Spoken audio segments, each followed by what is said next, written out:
Hey, before we begin, let me gently ask you something.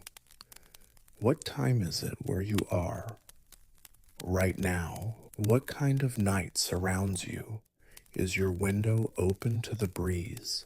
Are the lights dim or completely off? Is it just you and your thoughts? If you feel like your mind hasn't let you rest all day, you're not alone. This story, this letter, it's not something to read or analyze. It's something to feel. Let it be your companion tonight. Something quiet to walk beside you, not to change you, not to fix you, just to hold you exactly as you are. Because tonight, we begin with the one thing no one ever says to overthinkers. You think too much because you care too deeply. And caring deeply, that's never been a flaw. You've always had this way of noticing everything, every word, every glance, every space between what people say and what they mean. It's not that your mind is chaotic, it's alert, tender, wide open, like a room with no door, always welcoming the emotions of others in before they've even knocked. Some people look at you and say, "Why do you take everything so personally?" But the truth is, you don't take everything personally. You take everything seriously because you take people seriously, because you care about them deeply, even when they don't ask you to, even when they don't thank you, even when it hurts. You're not overthinking because you're weak. You're overthinking because your heart has held too much for too long. You carry every conversation like a thread, hoping you didn't tug too hard. You replay what you said, what you didn't say, what they might have thought you meant. And you do this not because you want to be right, but because you want people to feel safe around you. That's the root of it all, isn't it? You want people to feel safe, even if you don't. Maybe no one ever told you this before, but you've been someone's emotional shelter for years. The quiet one who notices someone's tone shift. The first one to say, "Are you okay?" when no one else noticed the sadness behind their smile. The one who picks up on discomfort before it's spoken aloud. And it's beautiful, but it's also exhausting because when your heart is a sponge for other people's storms, you eventually forget what calm feels like. So tonight, let me give you permission for something gentle.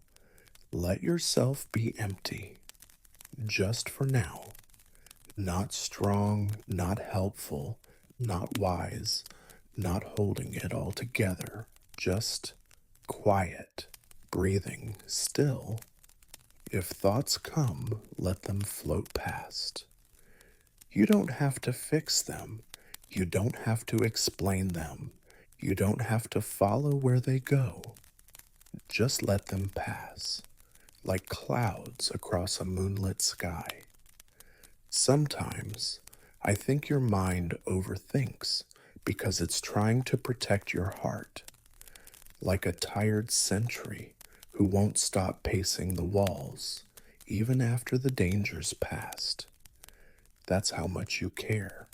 You're guarding memories, guarding feelings, guarding all the little cracks inside you that no one else ever noticed were breaking. But tonight, you don't have to guard anything. Nothing here will break you. Nothing here needs to be solved. You are not behind. You are not too much. You are not difficult to love. You're just tired from feeling so much in a world that often feels too little.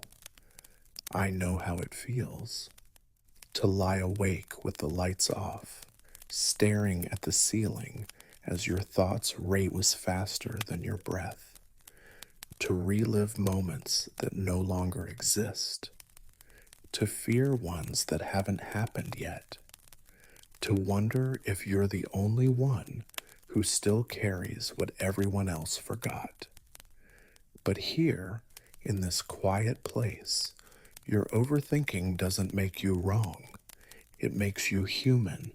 It makes you aware. It means your empathy is alive. But it's time for your empathy to rest too. Let this be your first whispered letter, the first of many. Each night, I'll be here.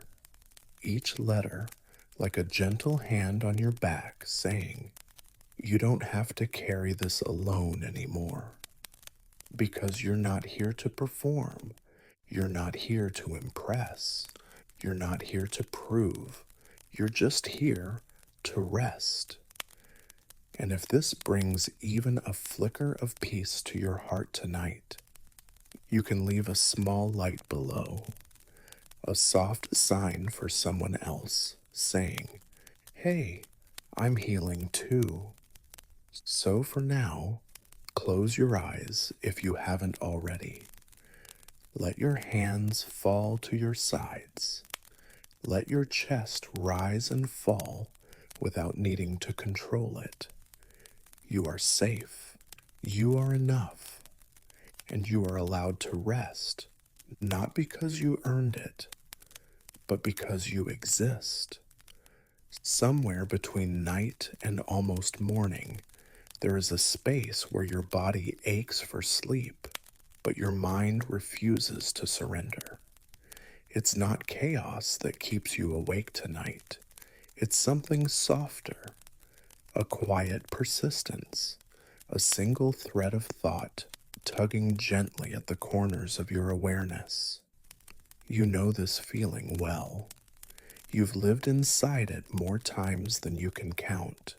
A question you didn't answer, a word you might have said wrong, a moment from hours or years ago, replaying like it never ended. You tell yourself to stop thinking. You try, but it stays. It's not because you enjoy the loop, not because you crave the ache of reflection. It stays because your heart is trying to find closure in the places life left unfinished. It stays because you care. You always have.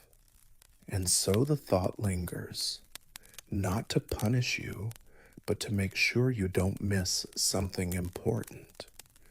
That's the part people don't always understand. Overthinking doesn't mean your mind is broken. It means it's trying to protect you from breaking again. You shift beneath your blanket. You inhale slowly, hoping that maybe this breath will be the one that finally calms your thoughts. But the thought, whatever it is, doesn't leave. It may not even be a loud thought tonight. Maybe it's a soft echo of something someone said, or a silent what if that trails behind a choice you made. Maybe it's not even about one thing anymore. Maybe it's just everything, blurred into one quiet ache. You wonder why you can't just let it go, why it keeps returning, why even in the safest moments, your mind feels the need to rehearse pain. But let me ask you something, gently. When was the last time someone let you talk it through, fully? When was the last time you didn't have to carry the weight of understanding both sides, being the peacemaker, the one who doesn't explode, the one who listens even when no one listens to you? The truth is, you carry so much that others never see. And this thought, it's not a villain, it's a symptom, a reflection of how hard You try to be kind in a world that's often too quick to forget kindness. This thought clings to you because you never gave yourself permission to let go of the story it's attached to. Maybe you forgave someone too early. Maybe you moved on before you really felt safe again. Maybe the moment passed, but the wound didn't. And now, here you are, still holding that single thread of thought, like it might unravel something important if you drop it. But tonight, my dear overthinker, you don't have to solve it. Not here, not now. This is your resting place, not a courtroom, not a stage, not a proving ground for who you are or how strong you've been. Let this thought float like a feather caught in the breeze. You don't have to chase it. You don't have to justify why it hurts. Just let it exist and then drift past. If your chest feels heavy, breathe into it gently, not to force calm, but to remind your body that it's allowed to release. The tension you hold, it isn't weakness. It's a love letter from your nervous system saying, I've been trying to keep you safe, so let's whisper back tonight. Thank you. You can rest now. You are not wrong for feeling deeply. You are not broken for caring beyond the moment. You are not too much for circling the same thought 100 times. You are someone who loves without conditions, and your mind has learned to run scenarios because it never wanted anyone to feel the pain you felt. That's not overthinking. That's emotional wisdom with no place to exhale.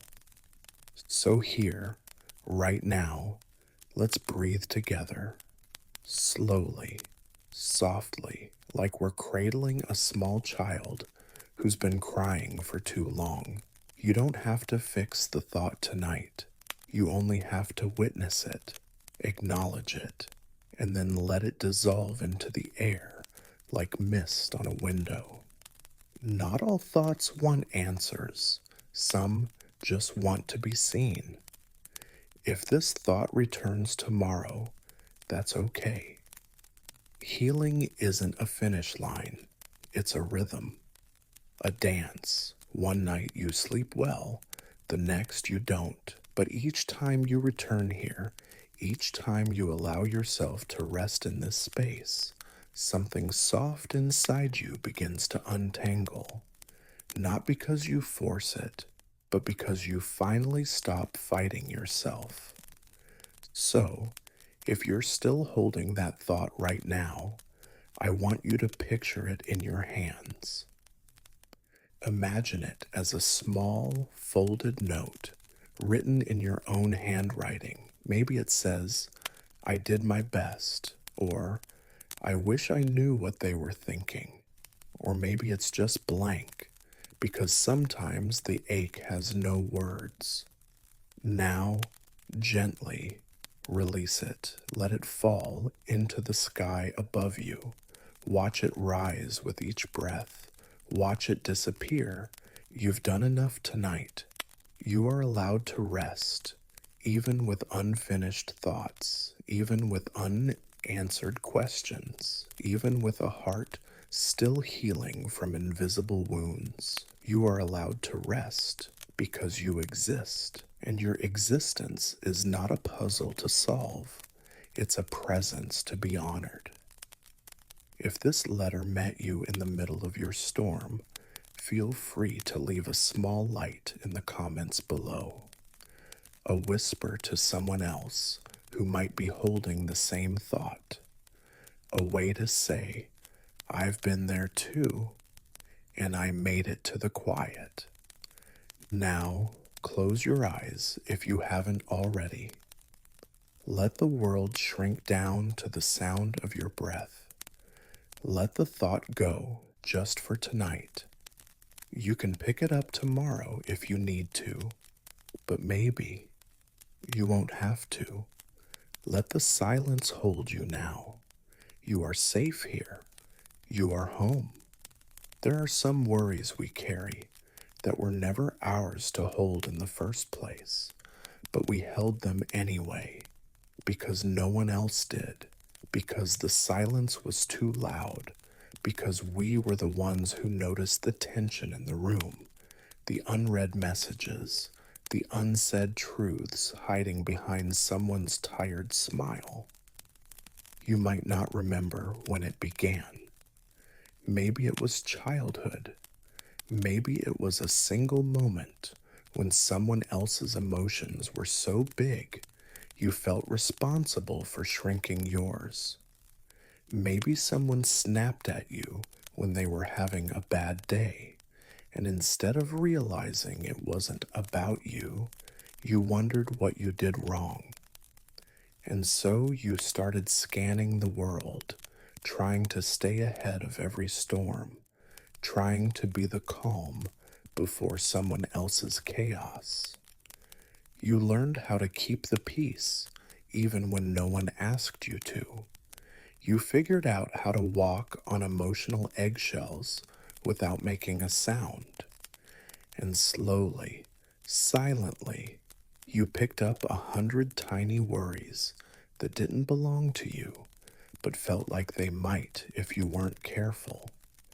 Worries about how they'd react, worries about how you were perceived, worries about whether you were still loved when the room got quiet. And the hardest part? No one ever saw it. No one noticed the way your shoulders tensed when the energy shifted. No one realized how deeply you rehearsed your words before speaking, how much you edited yourself just to be easier to love. No one praised the way you kept things running smoothly because your peacekeeping looked invisible from the outside. But it cost you something. It cost you sleep. It cost you ease. It cost you the quiet knowing that you don't always have to worry to feel worthy. So tonight, can we take one of those worries, just one, and gently set it down? Not all of them, just one. Maybe it's the worry that someone misunderstood you. Maybe it's the worry that you didn't do enough. Maybe it's the worry that if you stop trying, everything will fall apart. Whatever it is, let it sit beside you for a moment. No judgment, no fixing, just recognition. Let yourself say, "This worry doesn't belong to me." And if your heart says, "But what if it does?" That's okay. Just breathe. Because here's something no one ever told you. Just because you care doesn't mean you're responsible. Just because you're sensitive doesn't mean you're the source of someone else's silence. And just because you've been the one who worries doesn't mean that worry is a reflection of your worth. You were taught to anticipate pain before it arrived. You were taught to soften your presence to avoid causing ripples. But tonight, you're allowed to unlearn some of that. Not all at once, just gently. Let your shoulders drop. Let your jaw unclench. Let your hands fall open on the blanket. There's nothing here you need to hold. If this story were a letter folded into an envelope, sealed with something warm and true, it would say only this: you didn't deserve to carry that.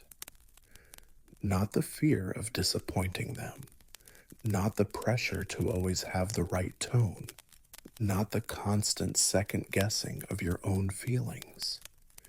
You didn't deserve to lie awake wondering if you're too much. You didn't deserve to be the emotional anchor for people who never asked how heavy it's been for you. And you definitely didn't deserve to keep proving your worth through how little you complain. You are allowed to rest, even if nothing is resolved, even if someone is still mad, even if the apology never came, even if you're still not sure whether you were right or wrong. Peace isn't about having all the answers. Peace is about realizing which questions no longer serve you. You don't have to prove your intentions anymore.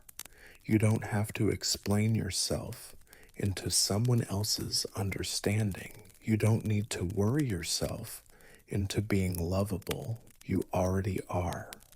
So if this worry is still sitting beside you, still whispering for your attention, try this. Imagine you're holding it in your palm, this worry that's clung to your heart for too long. Maybe it's shaped like a note someone never replied to, or a door that was closed without explanation. Maybe it's an unanswered question, or a version of yourself you've been trying to fix. Now imagine placing it gently into a quiet stream of water. Watch it float. It doesn't sink. It doesn't drag you down. It just drifts. Because worry doesn't have to stay if you don't grip it. You are allowed to release what never truly belonged to you.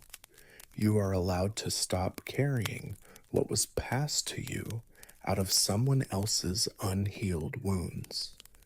You are allowed to stop rehearsing the past and let tonight be about breath, not burden. And if this letter brought you even one moment of ease, feel free to leave a small light behind, a tiny signal to someone else who's learning to let go. You don't need to explain the feeling, just let it flicker. Now let your eyes grow heavier. Let your breath fall into its natural rhythm. Let your body be nothing but softness against the sheets. Let this night be one where you do not carry what doesn't belong. You've done enough. You are enough. And this moment, this still, quiet, weightless moment, is yours to keep. It didn't start with the need to be perfect. It didn't begin with the fear of rejection or the spiral of self-doubt that comes later.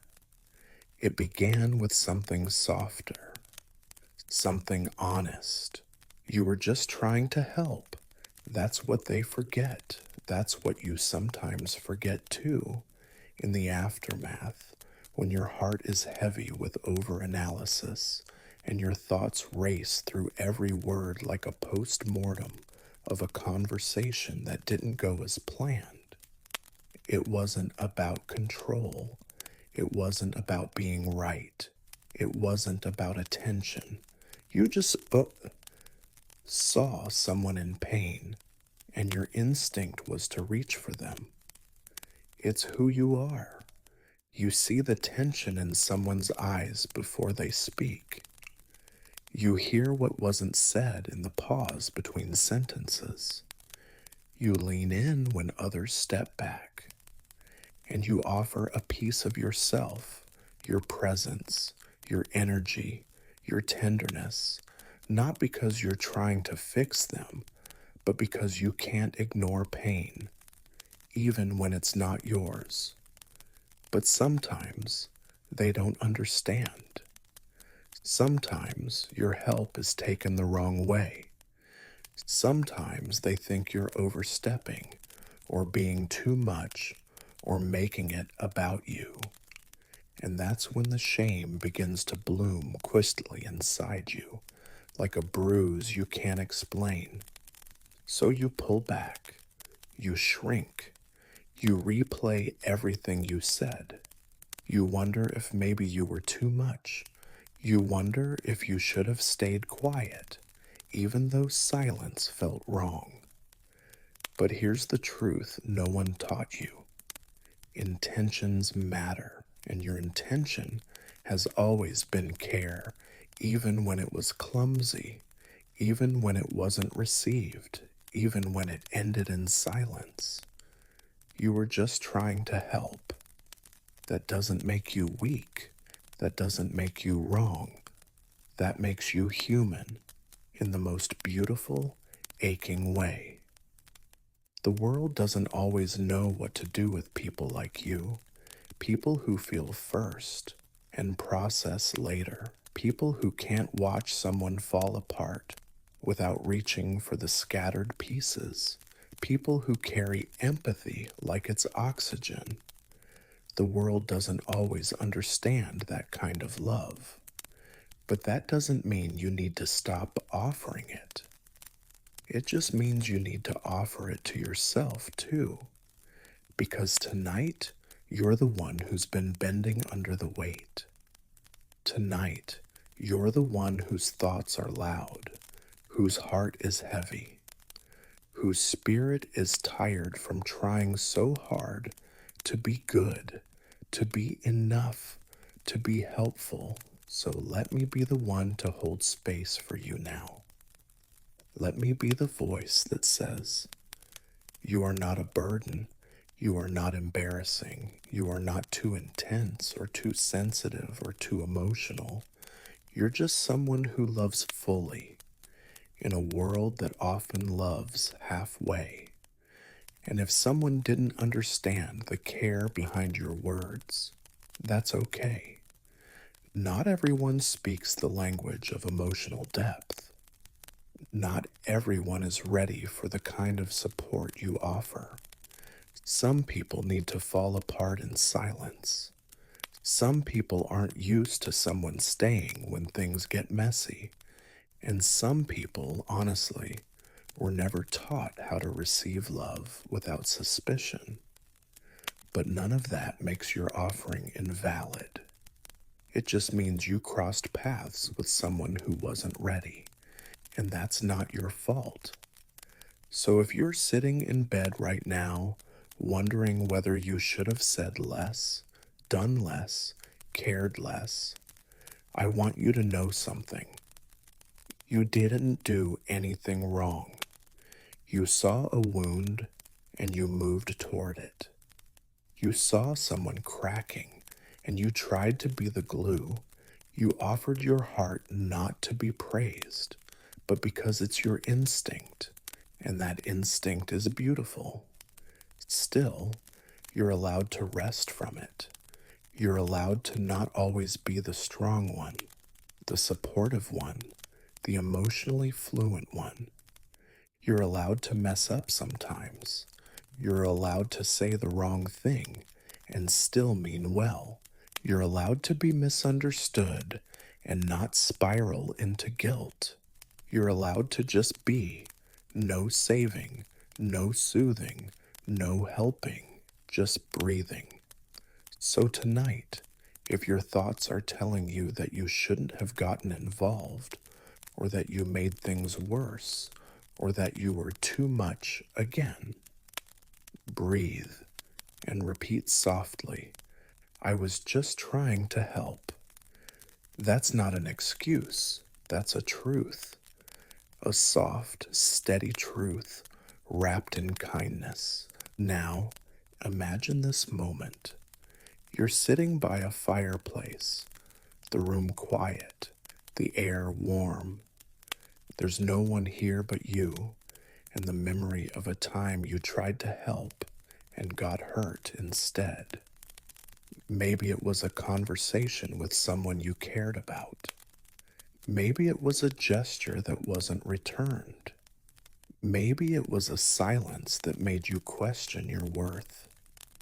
Picture that moment as a letter you wrote with love, but that was never opened.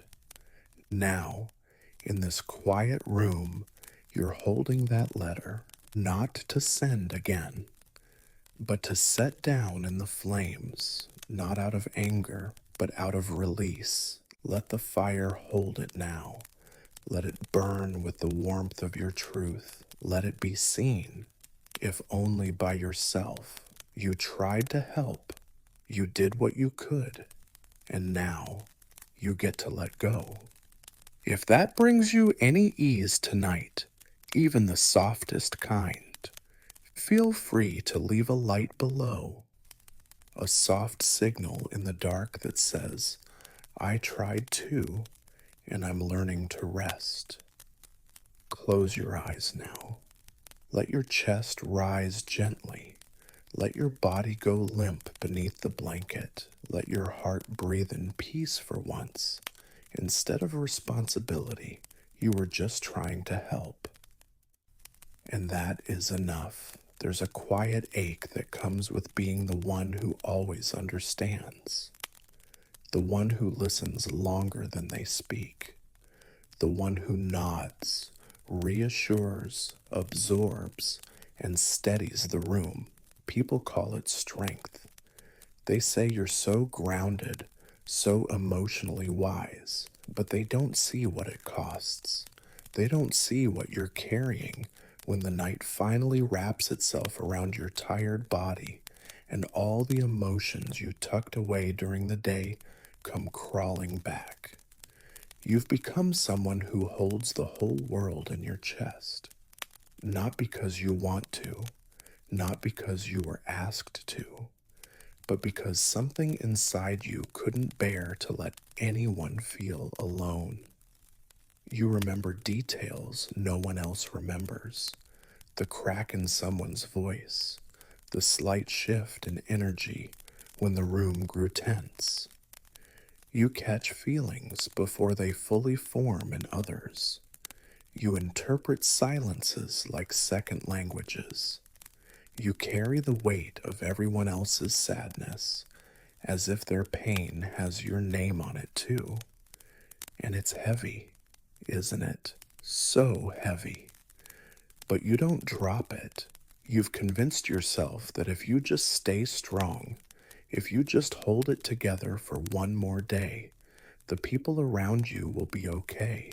You think, if I can carry this, maybe they won't have to. And it's beautiful and it's heartbreaking because somewhere along the way, you learned to hold the whole world, but forgot how to hold yourself. You rarely talk about what you feel, not fully, because when you do, people say things like, but you're always so calm, or I had no idea you were struggling. And so you start to wonder if maybe your struggles don't count, if maybe your feelings only deserve space when they're small, manageable, silent. But your feelings are real. Your exhaustion is valid, and the way your chest tightens when you try to pretend you're fine is a message you shouldn't keep ignoring. You weren't meant to be the container for everyone else's storms. You weren't meant to twist yourself into an anchor just to keep others from drifting. You were never meant to shrink so others could expand. And yet, here you are, breath shallow, heart full, mind racing. Because you don't know how to set it down. Because no one ever showed you what it looks like to rest without guilt. So tonight, let's try something gentle. Let's make space in your chest again. Not by pushing everything away, not by forcing peace, but by acknowledging the truth. You are carrying too much, and that doesn't make you weak. That makes you aware. It means you noticed what others ignored. It means you stayed when it was easier to walk away. It means your heart is wide enough to hold multitudes. But wide doesn't mean endless. Even oceans need rest. Breathe slowly, in and out. Feel the rhythm of your body underneath the ache. That tightness, that invisible pressure in your chest. It's not you being dramatic. It's your body trying to say, please, just for a while, let me be soft. So soften Soften your brow, soften your grip, soften the way you hold your breath when a memory stings. You don't have to carry it all tonight. You don't have to anticipate what someone might need tomorrow. You don't have to rehearse future conversations or replay old ones. You don't have to hold the world right now. Just hold yourself. Picture your heart not as a fortress, but as a field, wide open, brushing through it. Room for breath, room for silence, room for healing. That's what you deserve. Not more responsibility, not more emotional puzzles to solve, just space. You're allowed to take up space, not only when you're being helpful or kind or calming, but even when you're tired, messy, quiet, even when all you have to say is, I need a minute. Because strength isn't about carrying everything. Sometimes strength is found in the moment you whisper, I can't keep holding this. So if you're still awake right now, if you're lying there with your chest pulled tight and your thoughts layered like bricks stacked too high, I want you to try this. Close your eyes. Imagine your chest as a window. Imagine that inside it, everything you've been holding, every worry, every feeling, every unspoken truth is slowly lifting like fog, rising, dissipating, floating away, not because it's resolved, not because it's fixed, but because your body cannot keep absorbing what your spirit hasn't had time to feel. You are allowed to release, even without explanation, even without permission, even if no one else notices. This release, this breath, this moment, it's yours. If that brought you a sliver of comfort tonight, even the smallest kind, feel free to leave us a like in the comments. A signal that says, I held too much too, but I'm learning to let go. You don't have to hold the world in your chest tonight. You don't even have to hold yourself together. You only have to rest. And trust that the world will not crumble if you exhale. You are allowed to be carried too. It doesn't have to be loud to haunt you. It doesn't need to be dramatic, violent, or even obvious to anyone else. Sometimes the memory that hurts the most is the one that comes quietly, the one no one knows about, the one you buried beneath 100 layers of laughter and logic, and yet, still, it finds its way back.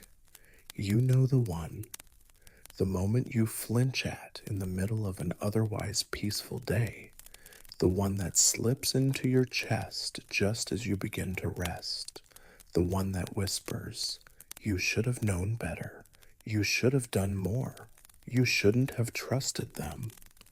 And suddenly, you're there again, back in a conversation, a room, a pause, a sentence that shifted everything. No matter how much time has passed, it doesn't feel like time at all. It feels like a blink, a tight breath, a bruise that never turned yellow. You've told yourself you're over it, that you've healed, that you understand what happened now. But your body remembers what your mind tries to rewrite. It's in the way your shoulders tense when a similar phrase is said, in the way you pull back a little when someone's tone feels too familiar, in the way your stomach twists when you feel misunderstood again. This memory didn't scar your skin, it scarred your trust. And trust is so much harder to rebuild especially when you didn't even tell anyone how deep it went. Because maybe you thought you were being too sensitive, or maybe you didn't want to make a scene, or maybe you thought they'd never believe how much it really hurt. So you stayed quiet, you smiled, you carried it like it wasn't heavy, and now you carry it still. Let me say something you might need to hear tonight. You're not weak for being affected. You're not broken for remembering. And you're not dramatic for flinching at something others forgot. Your pain is real, even if no one else noticed, even if it came from someone you loved, even if you should have known better, even if it seems small to everyone else. Pain isn't measured by how obvious it looks. It's measured by how deeply it echoes, especially when you're alone. So, what if, just for tonight, you stop trying to rationalize it?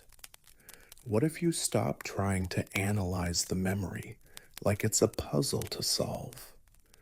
What if you let go of the debate between whether it should hurt and instead simply allow that it does?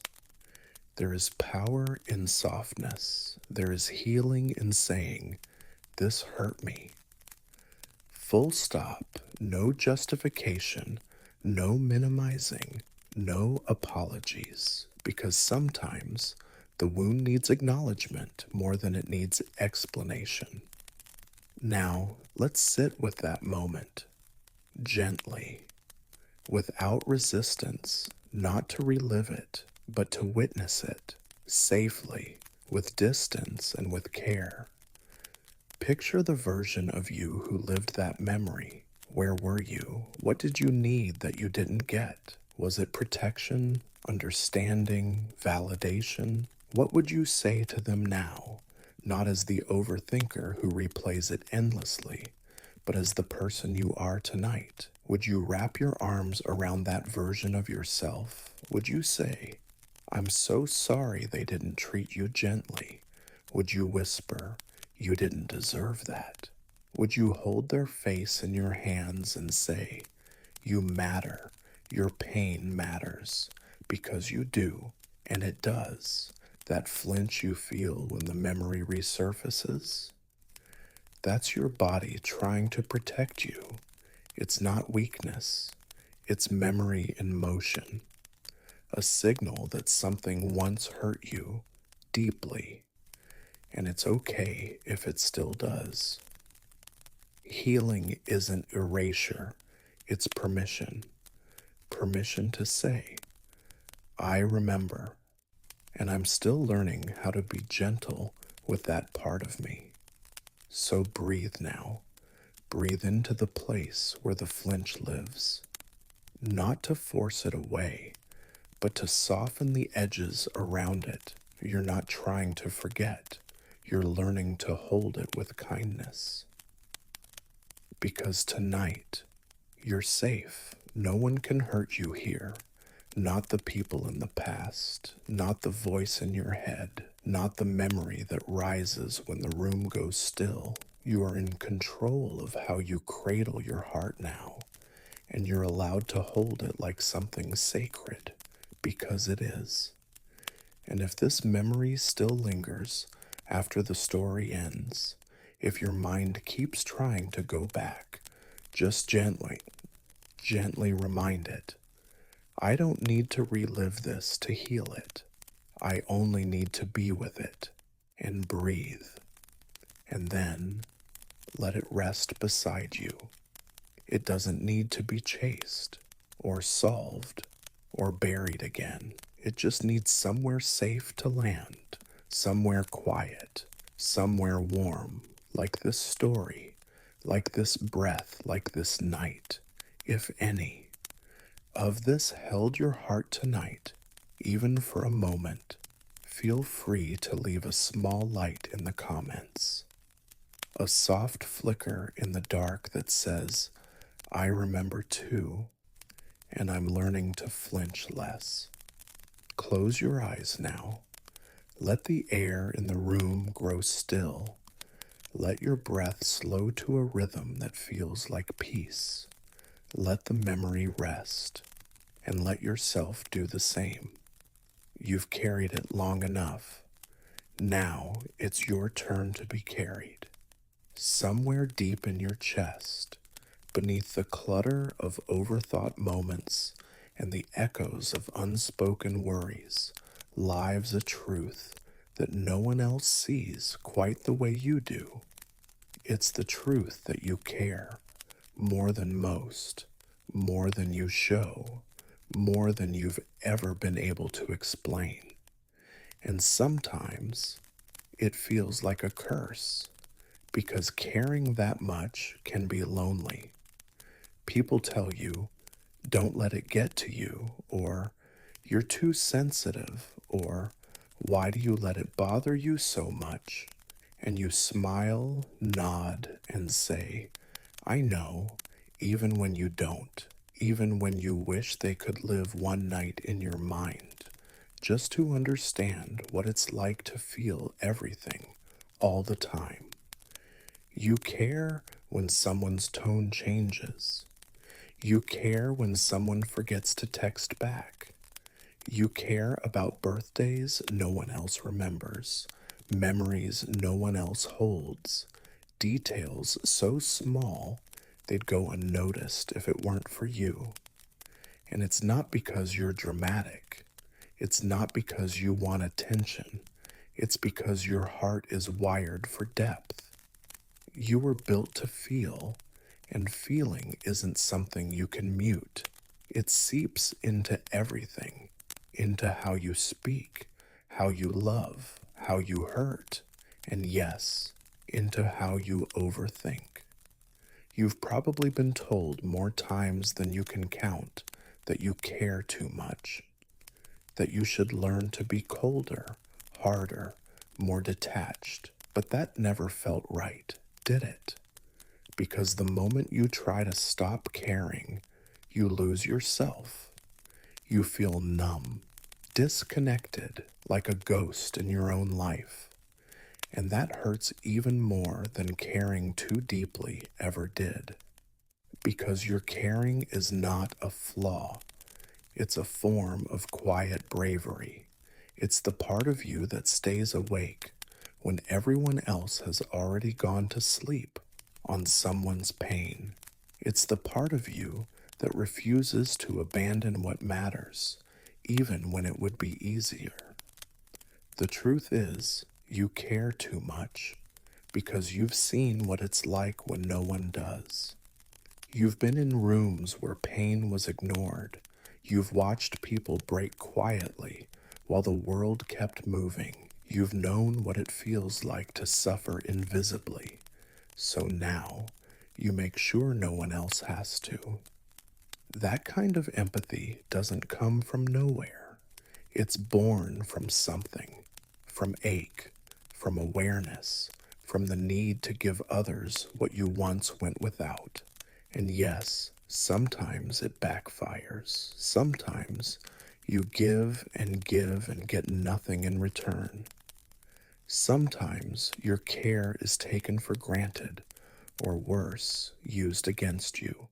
And on those nights when your heart aches from the weight of it all, you wonder if you should have cared less, loved less, felt less. But tonight, let me tell you something that might feel like balm. You didn't go wrong by caring too much. They went wrong by not knowing what to do with your care. You don't have to shut down to survive. You don't have to build walls just to feel safe. You can learn boundaries, not as punishment, but as protection. You can choose who receives your love without stopping yourself from loving, because your heart is not the problem. Your overthinking is not the enemy. Your depth is not a defect. You've simply been taught that love must always come with a return. But the way you care, it's not transactional. It's instinctual, sacred, rare, So tonight, if you're lying in bed with the weight of caring too much pressing on your chest, if your mind is asking, why do I always end up here? I want you to pause, breathe, and say softly, because I care, and that's okay. Let that be enough. Let it land in your body. Let it soften your jaw, your shoulders, your breath. You're not here to be colder. You're here to be clear, to care without losing yourself in the process. Imagine yourself standing on a shoreline. Your heart is the ocean, vast, alive, always moving, and in every time you love, it's a wave reaching out. Not every wave is returned, but still, your tides rise again. That's the power of your spirit. It keeps moving even after disappointment, even after silence, even after not being seen. But just like the ocean, you need rest. You need stillness, a moment where the waves pull back into themselves. Not to stop loving, but to remember that love begins with you. So tonight, come back to yourself. Wrap your arms around your own tired chest. Feel the pulse in your wrist, the proof that you're still here, still whole, still capable of breathtaking compassion. Whisper to your heart, I see you, I feel you, you are not too much, and let that be the beginning of your peace. If those words felt like a mirror tonight, if they reflected something you've never been able to say aloud, leave a quiet light in the comments below. Not as proof, not as performance, but as presence. Let it say, I care too, and I'm learning not to be ashamed of it. Now rest. Let your breath slow. Let your thoughts soften. Let the waves of care ebb gently into the silence. You don't need to care less. You only need to care more gently for yourself. There's a certain kind of silence that doesn't just sound quiet. It feels like a bruise. It's not the comforting stillness of night or the gentle hush of a peaceful room.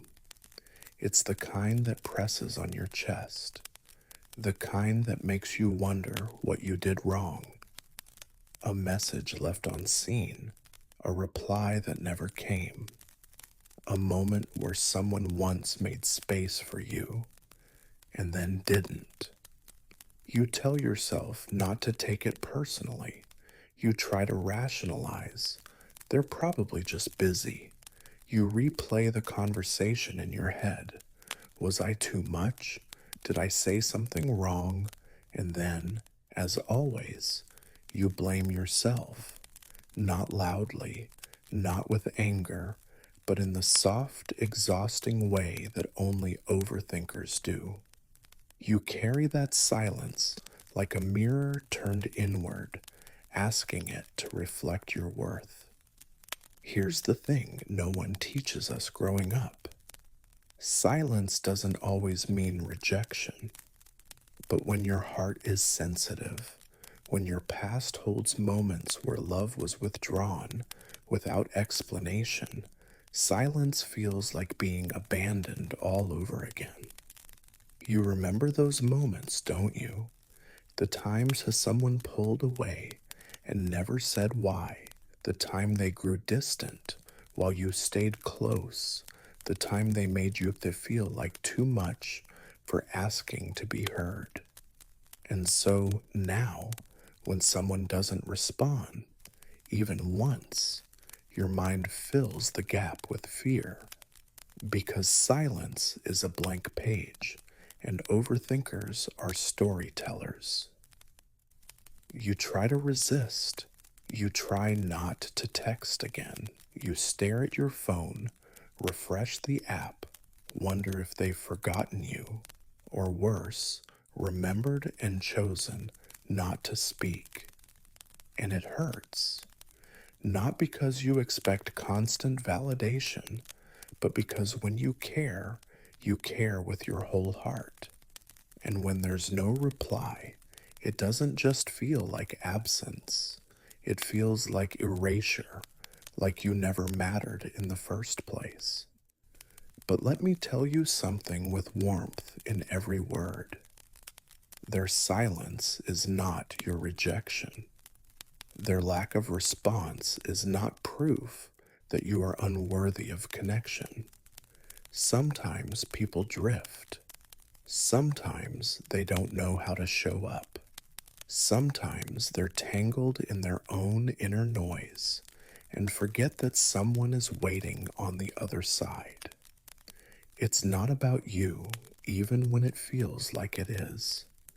Even when your mind tells you to shrink, to apologize, to back away. You are not a question mark. You are not an afterthought. You are not a sentence left unfinished. You are whole, even in their absence. So what do you do with that silence now? How do you sleep when your chest is full of unspoken words and your brain won't stop writing endings? You stop trying to interpret it. You stop chasing closure from people who are silent, not because they're punishing you, but because they don't know how to show up the way you do. You acknowledge the ache, and then you return to yourself, because you don't need their reply to validate your love. You don't need their presence to continue being kind. You don't need their explanation to choose peace. Try this. Close your eyes. Picture their silence not as a closed door, but as a fog you're walking through. Soft, empty, not dangerous, just unclear. And in the center of that fog is you, standing still, heart open, not begging, not breaking, just breathing. Let your breath speak where their words didn't. Let your breath say, I am here. I still exist. I still matter, even without their voice in this moment. It's okay to miss them. It's okay to hope for a message that never comes. But don't let that silence become a measure of your worth. Don't let your kindness become conditional on being seen. Sometimes silence teaches us what people cannot. It teaches us to listen inward, to trust the voice inside us that says you are allowed to rest, even if no one says goodnight. And if this silence has lingered long enough to turn into pain, gently remind yourself that your value was never in their attention. Your beauty was never in how quickly they replied. Your presence was never small, even if they failed to recognize it. Your silence can be sacred too, not empty, but healing. So tonight, fill it with gentleness, fill it with breath, fill it with every kind thing you've ever said to others, but say it now to yourself. You are not forgotten. You are not too much. You are not alone.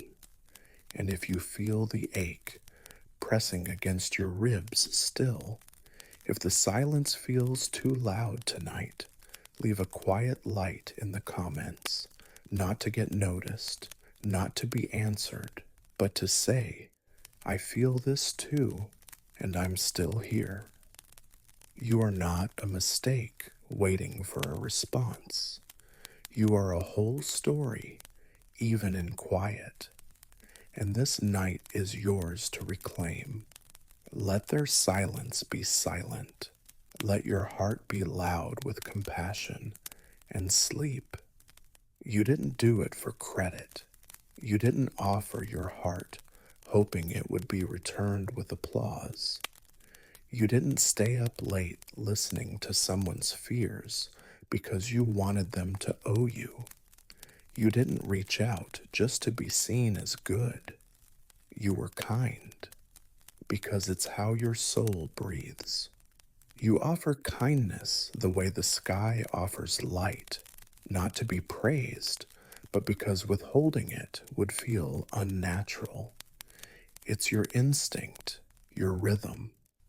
It's what you do when someone is quiet too long, when you see sadness hiding behind a smile, when you sense the edges of someone else's unraveling. You show up, not loudly, not dramatically, but fully, silently, without being asked. And sometimes, too often, they don't even notice. Maybe it was a friend who never said thank you. Maybe it was the stranger you helped when no one else stepped forward. Maybe it was the person you loved deeply who never truly looked back. You gave pieces of yourself in moments they won't remember. But you do. You remember every time you stayed a little longer, texted when you knew they were probably hurting, checked in when you were tired yourself.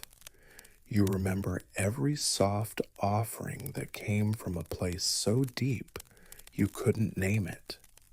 And when no one mentioned it, when no one echoed it back, you told yourself it didn't matter.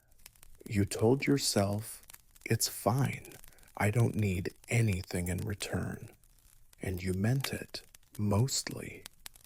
But here's the truth, whispered just for you tonight.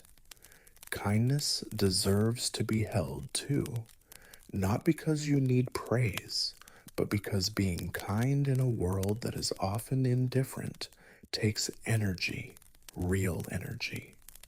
And it's okay to feel tired. It's okay to feel unseen. It's okay to want someone to notice that you've been quietly holding everyone else together while your own heart has gone untouched. The world is loud for those who take and quiet for those who give. And yet, you keep giving, even when your texts go unanswered, even when your gentleness is misunderstood, even when you feel like you're pouring water into a well that never fills. You keep offering pieces of your care because not offering them would make you feel like you're disappearing. But tonight, let someone notice. Let me notice. I see you. I see the messages you didn't have to send. I see the support you offered when no one thought to ask how you were doing. I see the comfort you gave to people who may never even realize you were their safe place for a moment. And even if no one else ever says it, thank you. But also, take this truth with you. You are not selfish for wanting your kindness to be met. You are not ungrateful for wishing someone would return the favor. You are not weak for needing rest from the weight of holding space for everyone else. You deserve to be poured into, too, because what you offer isn't small, it's sacred, and it's okay to want sacredness returned. So tonight, let's do something that may feel unfamiliar. Let's turn your kindness inward. Imagine for a moment that you are the one who's tired. You are the one who needs checking on. You are the one whose heart feels bruised at the edges. And now imagine that same kindness, the one you give so effortlessly to others, wrapping itself around you. What would it say? Maybe it would whisper, "You've done enough for now." Maybe it would say, "You deserve gentleness too." Maybe it would simply place a hand on your back and say, "Breathe, I'm here." Give yourself what you give so freely, not because you're giving up on others, but because you've been running on empty for too long. Breathe now. Let this moment be the soft space where you rest, from saving others. Let your kindness stay home tonight, not as withdrawal, but as renewal. It's not going away, it's not disappearing. It's simply learning to return to its source, to you who has whispered, "Text me if you need anything," while needing something yourself, you who has been the light in rooms that didn't see you, you who has made strangers feel seen while forgetting to look inward. You deserve what you've given, and you don't have to wait for someone else to deliver it. If this letter reached you in a moment where your kindness felt unseen, feel free to leave a light in the dark. A quiet little lantern that says, "I give without asking, but tonight I needed to be held too." Close your eyes now. Let your arms rest up at your side. Let your breath be the only thing you have to manage. Let this night cradle you, not because you earned it, but because you always deserved it. You've done enough, and your kindness was never wasted. It always starts so quietly, a random sentence, a moment from earlier in the day, the memory of a glance, a tone, a word you wish you could go back and soften. And before you realize what's happening, the loop begins. You replay the moment in your head like it's a scene from a movie.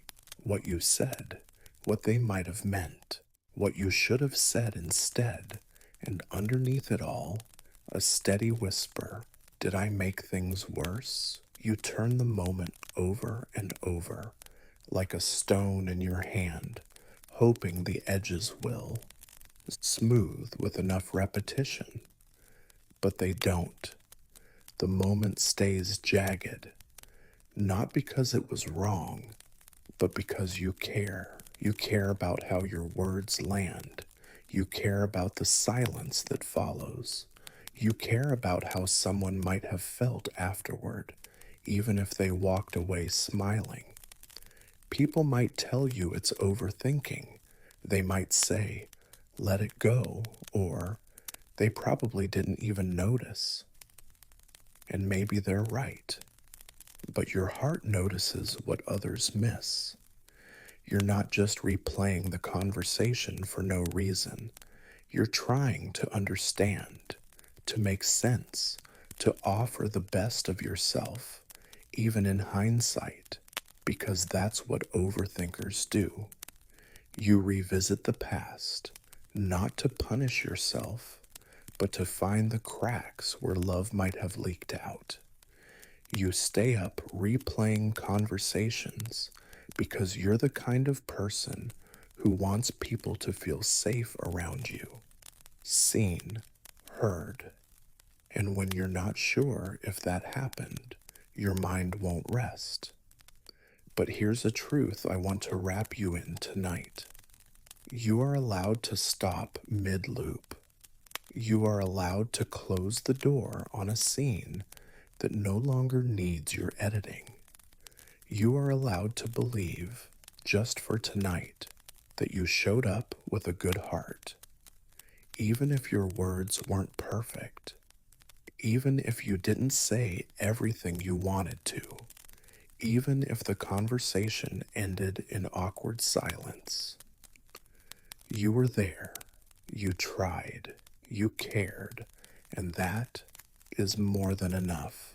The version of you who revisits these moments so often is not broken. They're just looking for peace, for proof that you didn't hurt someone unintentionally, for permission to rest. So here it is. You have permission to rest. You have permission to not be flawless in every interaction. You have permission to trust that your love was felt, even if it wasn't mirrored back exactly how you hoped. Because love is messy. It's layered and unpredictable. It doesn't always speak the way you speak or receive the way you give. But that doesn't mean your effort was wrong. Tonight, imagine every conversation you've replayed lately, lined up like a row of pages scattered on the floor. Some marked with red ink, some circled with what ifs, some with empty margins where silence filled the air. Now picture yourself gathering them slowly, one by one, not to burn, not to erase, but to fold gently with respect. Stack them in your palms, hold them against your chest, and say softly, I did what I could with who I was in that moment. That's enough. That's always been enough. You don't need to re-speak every word in your mind. You don't need to fill in every blank. You don't need to rewrite your way into being understood. You are allowed to be unfinished sometimes. You are allowed to stumble. You are allowed to be a work in progress and still be loved for the version of you that showed up. So breathe now. Let the thoughts keep moving if they must, but don't grab onto them. Don't chase them through the fog. Let them pass like distant waves, and know that your peace is not dependent on certainty. Your peace begins when you choose to stop trying to perfect something that already came from love. You didn't mean harm, you meant connection. And if someone missed that, it's not your job to rewind yourself into comprehension. You are enough. Your effort was enough. Your words, even the imperfect ones, were enough. If any of this settles into the parts of you that won't let go, if any of this quiets the loop for even a breath, feel free to leave a light below. A small, flickering sign that says, I'm learning to trust what I gave, even when I don't get closure. Close your eyes now. Let the loop dissolve. Let the breath return to your body, and let your heart know it is safe to rest. You don't need to say it again. You already said enough. You've heard the words before, sometimes spoken outright, other times whispered through a sigh, a silence, a shift in tone. You're too much, too intense, too emotional, too sensitive, too quiet, but somehow still too loud, too eager to connect, too quick to feel, too everything. And each time, even if you smiled or stayed quiet, something inside you folded, tucked itself in just a little smaller, like a note crumpled and hidden in your pocket that says, be less next time. But here's something soft and slow for you to hear tonight. You are not too much. You're just deeply, beautifully, tenderly misunderstood. The depth you carry has always been more than most know how to hold. You feel before you speak. You listen between the words. You reach out when most would pull away. You love without measuring what's returned, and you crave something more than surface, not because you're needy, but because your soul was built for depth. And when others live only in the shallow end, your depth makes them uncomfortable. Not because you're doing something wrong, but because they don't know how to swim there with you. So they call you too much instead, because it's easier than admitting they don't have the tools to meet you where you are. Let that sink in for a moment. The problem was never your sensitivity, never your emotion, never your need for honesty, vulnerability, or connection. The problem was a world that celebrates small talk but fears real talk. A world that claps for independence, but shames those who want closeness. A world that asks us to shrink so that no one else feels stretched. But your presence isn't a burden, it's a mirror. And not everyone is ready to see themselves reflected so clearly. You've spent so much time trying to be smaller, haven't you? Trying not to text first, trying not to come on too strong, trying to calculate how much of your heart is appropriate for someone else's comfort level. And with every attempt to dilute your truth, you lose a piece of your peace. That's not fair to you, and it's not love if it asks you to disappear in pieces. You're not difficult, you're detailed, you're not overbearing, you're overflowing, you're not too much, you're more than they're used to, and that's beautiful. Let's try something tonight. Close your eyes. Picture the version of you who's been told to quiet down, soften out, fade just enough to not ruffle anyone else. See them, shoulders slightly hunched, words chosen too carefully, love rationed out in teaspoons. Now walk up to them. Yes, you, right now. Look them in the eyes and say softly, "You don't have to hide here anymore." Let them lift their head. Let them take up space. Let them speak without trimming their truth down to fit someone else's comfort. You don't have to be less to be loved. You just need people who see you fully and don't flinch. Your intensity is not something to tame. It's something to understand. Your emotions are not wild, they're wise. Your need for depth is not desperation, it's alignment.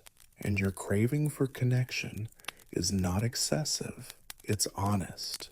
There are people, real, beautiful, rare people, who will meet your fullness with open arms, who will say, "I've been waiting for someone like you." People who won't back away when your voice shakes with feeling. People who won't confuse your care with control. People who will say, "Thank you for saying that out loud." But they can only find you if you stay visible, if you stop shrinking, if you stop editing your spirit just to feel safer in rooms too small for your soul. So tonight, inhale deeply.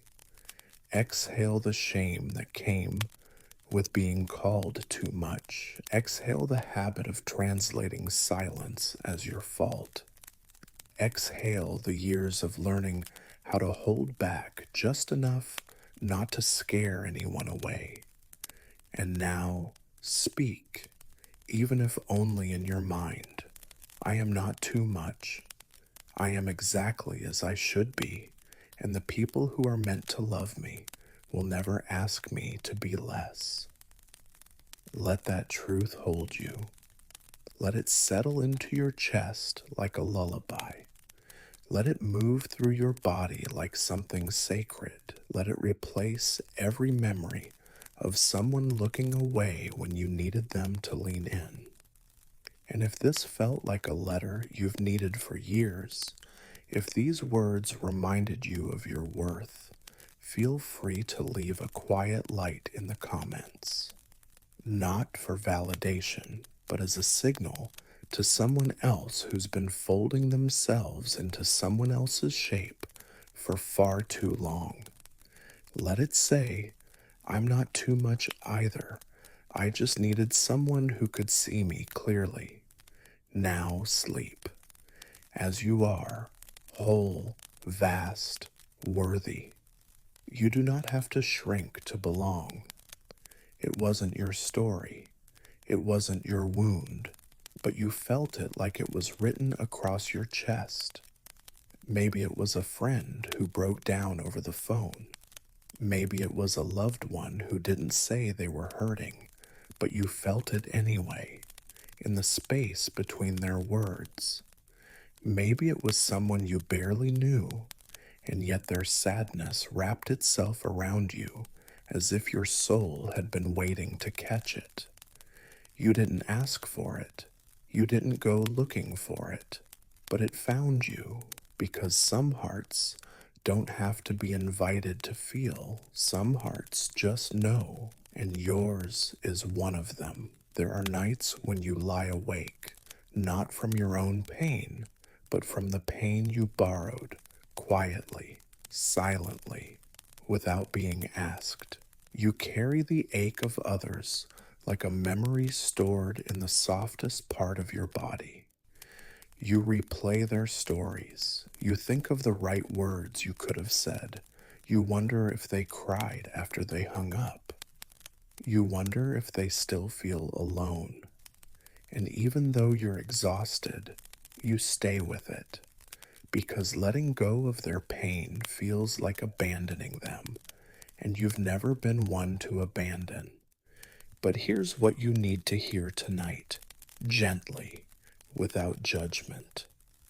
Caring doesn't mean carrying, loving doesn't mean losing yourself.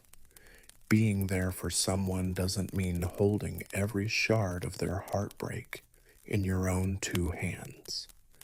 You are not a container for the sorrow of the world.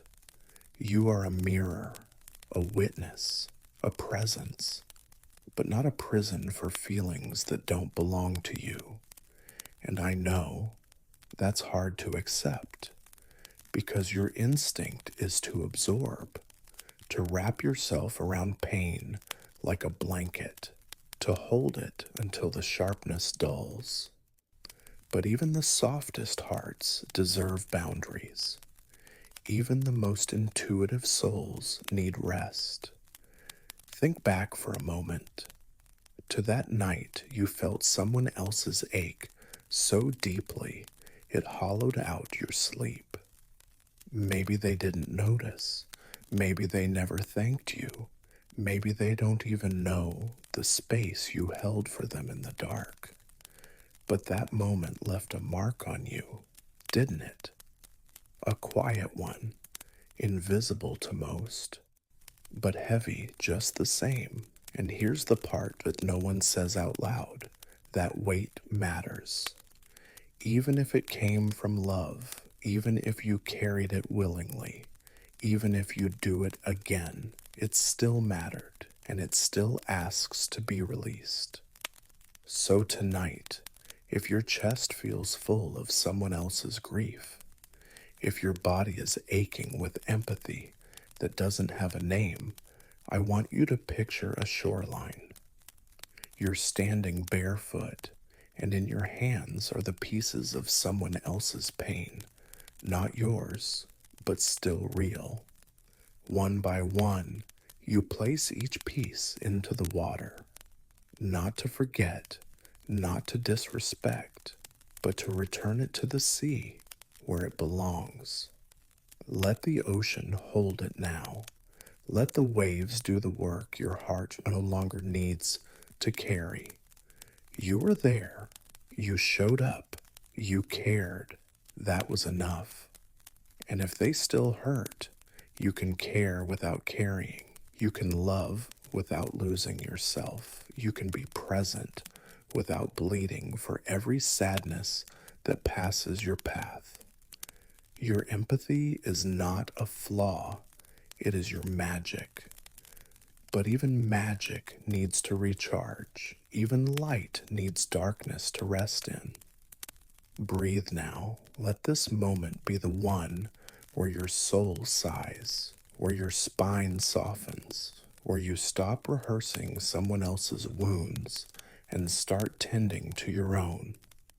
You are allowed to say, "This isn't mine," and I release it with love. And you are allowed to follow that with rest. If this letter reminded you of all the pain you've carried quietly for others, feel free to leave a small, flickering light. not as a symbol of burden, but as a reminder. I felt it, I honored it, and now I'm learning to let it go. Close your eyes now.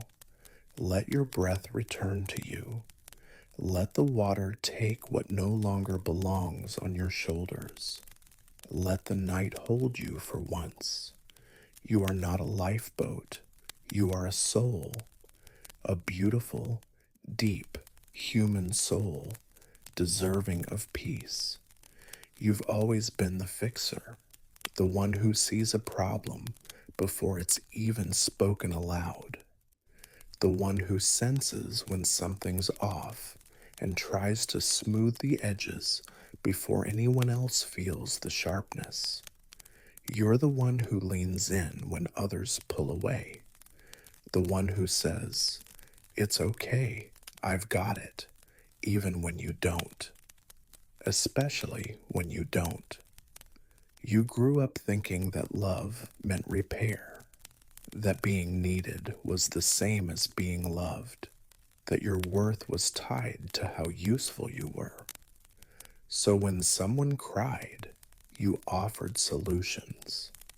When someone fell apart, you held the pieces, sometimes tighter than you should have. And when the people around you broke, you made it your job to make them whole again. But tonight, can I offer you a truth your heart might not have heard clearly before? You can stop fixing everything now. You don't have to hold the world together with your bare hands. You don't have to heal what wasn't yours to break. Fixing is heavy. It's quiet and constant and invisible to the ones who've grown used to your strength. You've been praised for your composure, your emotional intelligence, your ability to stay calm in the storm. But no one asks where you go when the storm is over. No one wonders what it costs you to hold it all in place. And the truth is, even you forget sometimes. You've worn the role of the strong one for so long, you don't remember how to ask for help without apologizing. You don't know how to cry without explaining why. You don't know how to fall apart without rushing to put yourself back together in front of others. But tonight, in this space, there is nothing that needs fixing. There is nothing that needs saving, not even you. You are not failing by letting go. You are not selfish for resting. You are not abandoning anyone by taking a moment to be soft.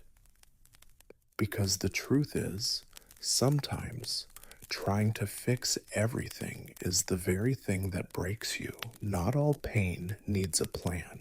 Not all silence needs filling. Not all wounds are yours to heal. And most importantly, you are not responsible for everyone else's peace. Take a breath now, a long, slow, forgiving breath. Let it be the first thing you've done today that wasn't for someone else. Feel your shoulders, always raised, always ready, begin to fall. Feel your jaw unclench. Feel your fingers stop reaching for something to hold together. There's nothing falling apart here, not in this moment, not in this breath, not in you. What if, just for tonight, you gave yourself permission to simply be? Not strong, not useful, not the fixer, just human. Imagine your heart as a room that's always been open to others. Tools on the shelves, maps on the walls, a light always left on. Now picture yourself stepping into that room and gently turning the lights off, putting the tools down, folding the maps, saying, "It's okay. I don't need to solve this. I just need to rest." You've already helped so much more, than you've ever been acknowledged for. You've been the steady hand in chaos, the quiet reassurance in uncertainty, the emotional landing pad for so many. But now you need softness. You need someone, even if it's just you, to look at you and say, you don't have to fix this. You get to rest now. I know it feels foreign, maybe even scary, because if you're not fixing, who are you? But you're not your ability to hold things together. You're not your checklist of emotional labor. You are love. You are presence. You are worthy, even when you're not useful. That's the part you need to remember. So tonight, if the urge rises, to check in one more time, to solve what hasn't been asked, to offer more of yourself than you actually have to give, pause, place your hand on your heart, and whisper, not tonight, tonight I rest. And mean it. Let the world spin without your management. Let the messes stay messy. Let the unanswered questions remain unanswered. Let your worth be independent of your work. If this letter touched the part of you that's always trying to do more, be more, save more, feel free to leave a soft light in the dark. A simple symbol that says, I'm learning to rest. I'm learning that I don't have to fix everything to be loved. Close your eyes now. Let your thoughts stop arranging themselves into solutions. Let your body fall into stillness. You've done more than enough, and now you get to rest. You've probably felt it 1,000 times. That moment where the world roars around you and your softness feels out of place, too slow, too quiet, too gentle for a world that seems to reward sharpness over sincerity. And you wonder, even if you don't say it aloud, is there still space for someone like me? You watch people move fast, speak louder, command rooms with confidence that doesn't flinch. And there you are, noticing everything, thinking before you speak, feeling things others brush past, caring more deeply than you let on. And somewhere along the way, you started to believe that softness was a disadvantage. Something to hide, something to toughen up, something that needed armor. But tonight, let me remind you of something you may have forgotten in the noise. Softness is not weakness. It's wisdom. It's strength in its most honest form. Being soft means you let yourself feel, not because it's easy, but because it's necessary. You don't rush to judge. You don't force your way into people's lives. You arrive quietly, and somehow you still leave a lasting imprint. Your presence is like a calm breath in a panicked room, like light peeking through heavy clouds, like someone holding out their hand without needing to be asked. But softness doesn't mean you've never been hardened. It means you've seen pain and chose not to become it.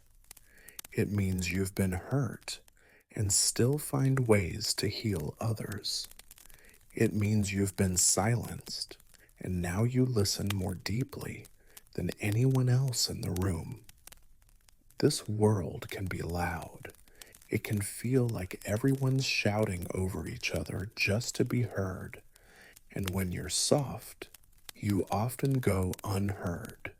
Not because your voice isn't beautiful, but because the world hasn't learned to lean in. But some will, some already have, and they'll never forget how it felt to be seen by you, not for what they said, but for what they couldn't say, because soft people notice the quietest cries. They hold space when there are no words. They give without making a show of it. They love without needing to be the loudest in the room. And that's exactly what makes you rare. So please, don't try to be harder than you are. Don't try to cut away the tenderness you were born with. You weren't made to compete with the noise. You were made to balance it, to soothe it, to bring something quieter, something truer into the space. You don't have to raise your voice to matter. You don't have to pretend to be unaffected just to belong. You don't have to carry sarcasm on your tongue just to sound strong. You are already strong in the way your heart stays open, in the way you keep showing up, in the way you still believe in people, even when they let you down. Take a moment now, a long, slow breath, just for you. Let your jaw loosen. Let your eyes soften. Let your thoughts stop measuring themselves against the expectations of a louder world. You are not too quiet. You are not too feeling. You are not too soft. You are exactly what someone needed today, even if they didn't know how to say it. Imagine yourself walking through a crowded street. People rush by, absorbed in their noise, their deadlines, their urgency. But you stop for the person who drops their groceries. You notice the stranger wiping away quiet tears. You pause to admire the way the leaves sound when the wind passes through them. And no one may stop to thank you. No one may even notice. But the world is better because of your pauses. It's more human, more whole, because of your softness. If this letter reminded you of who you really are beneath the pressure to perform, if it felt like coming home to a gentler truth, feel free to leave a light in the quiet, a soft symbol that says, I'm done apologizing for my softness. It's who I am. Now close your eyes. Let your softness be your shield tonight. Not something to defend, but something to be proud of. Let your breath move slowly, like a lullaby only your soul can hear. Let the loudness of the world fade behind the calm you carry within you, because even in the noisiest places, you are peace. There's a version of you that's always awake.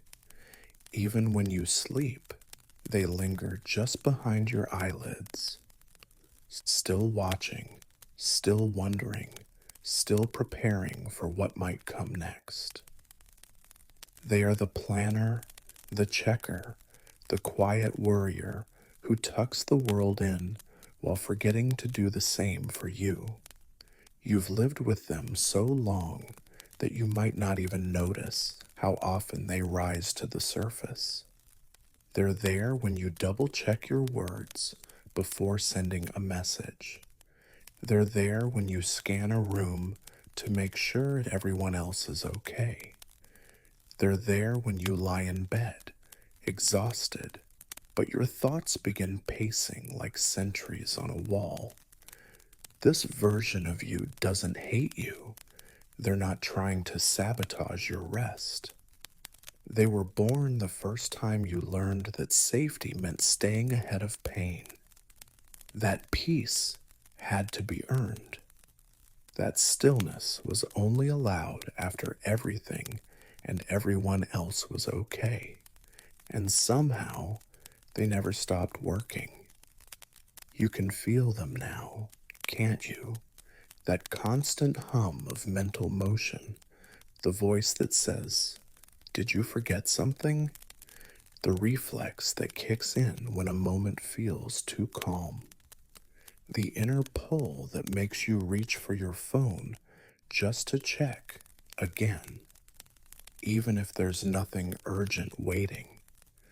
They are the version of you that never rested because somewhere along the way, rest started to feel irresponsible, like stopping would mean losing control, like pausing would let someone down, like resting would make you less. But let me say something softly now, something they've never been told. You're allowed to rest, not after everything is done, but even while it's not. You're allowed to feel safe, even if there's still uncertainty. You're allowed to put the weight down, even if only for a little while. That version of you, the one that's always alert, they're not your enemy. They've protected you in ways no one else could. They've made sure you didn't forget the important things. They've carried you through the moments where everyone else leaned on you. They've whispered, "Keep going," even when you were too tired to reply. But now they're tired too. They've been sprinting for years. They've kept you hyper aware, hyper prepared, hyper responsible at the cost of your breath. So tonight, let's talk to them together. Let's not scold them or silence them. Let's thank them, and then let's let them rest. Close your eyes. Picture them, not as a shadow, but as a younger you. Eyes wide open, hands busy, posture tense. They don't know how to relax. They're waiting for the next thing to go wrong. They're preparing your apology before anything's even happened. They're the part of you that wants everything and everyone to be okay. Now, sit with them gently. Hold their hand. Place a blanket around their shoulders. Look into their eyes and whisper, "You don't have to hold this by yourself anymore." Feel their bodies soften. Feel yours soften too. Because finally, you're giving permission for both of you to stop. And maybe the world won't collapse if you do. Maybe the people who love you will still love you even when you're not productive. Maybe the mess can wait until morning. Maybe the things left undone won't define you. Maybe your worth isn't tangled up in your output. Maybe you can just breathe. Inhale. Let your chest expand like it hasn't in days. Exhale. Let go of one responsibility that doesn't belong to you tonight. Feel your body sink into this moment. No tension, no timeline, no performance, just stillness, the kind that doesn't ask questions, the kind that doesn't wait for permission. You are not behind. You are not failing. You are not lazy for needing rest. You are a living, breathing soul. And even machines power down. Even the stars go dim. Even the earth sleeps. If this letter brought peace to the version of you that never gets to clock out, feel free to leave a light below, a quiet, glowing symbol that says, "I'm finally letting myself rest." Now pull the covers up. Let your eyes fall heavy. Let your muscles release their grip on everything they're holding. You don't need to stay awake just to be enough. You already are. And tonight, you are allowed to close your eyes without guilt. The world can wait. There's a certain ache that lingers after saying yes when every part of you wanted to say no. It's not loud. It doesn't arrive with regret of it all at once. It comes in slowly, a knot in your chest, a small betrayal of your own needs, a voice inside whispering, "Why did I agree to that?" And the answer, though buried under layers of politeness and self sacrifice, is simple because you were afraid. Not afraid of the request itself, but of what it might mean to turn it down. Afraid of disappointing someone, afraid of being seen as unkind, selfish, or unreliable, afraid that saying no would break a connection, shift how you're perceived, or make someone walk away. And so you swallowed the discomfort, stretched yourself thinner, smiled when it didn't feel right, and said yes. You've done it more times than you can count. You've said yes to extra work when you were already exhausted, yes to a conversation when all you needed was quiet, yes to helping someone even when your own world was falling apart. You've become someone people rely on, not because you always can, but because you rarely refuse. But tonight, let's look gently at what that's cost you. Saying yes when you wanted to say no doesn't make you bad. It makes you aware, so aware of others' needs, expectations, and feelings that you forget your own. You've been trained to accommodate, to avoid conflict, to please. And somewhere along the way, you learned that peace meant saying yes, even when your heart begged otherwise. But peace that comes at the expense of your truth isn't peace. It's performance, it's survival, it's love with conditions attached to your silence. You've said yes because you didn't want to lose someone, because you thought it would make things easier, because saying no felt like a rejection, not just of the offer, but of them. And maybe, deep down, you were afraid that one no could undo years of being the one who always shows up. But let me remind you, your value is not in your compliance. It's in your honesty. Think back now to a moment, recent or long ago, when you said yes, but didn't mean it. Maybe it was a small favor. Maybe it was a relationship. Maybe it was staying in a place, in a situation, in a dynamic that drained you. Not because you wanted to, but because saying no felt too risky. And now, breathe.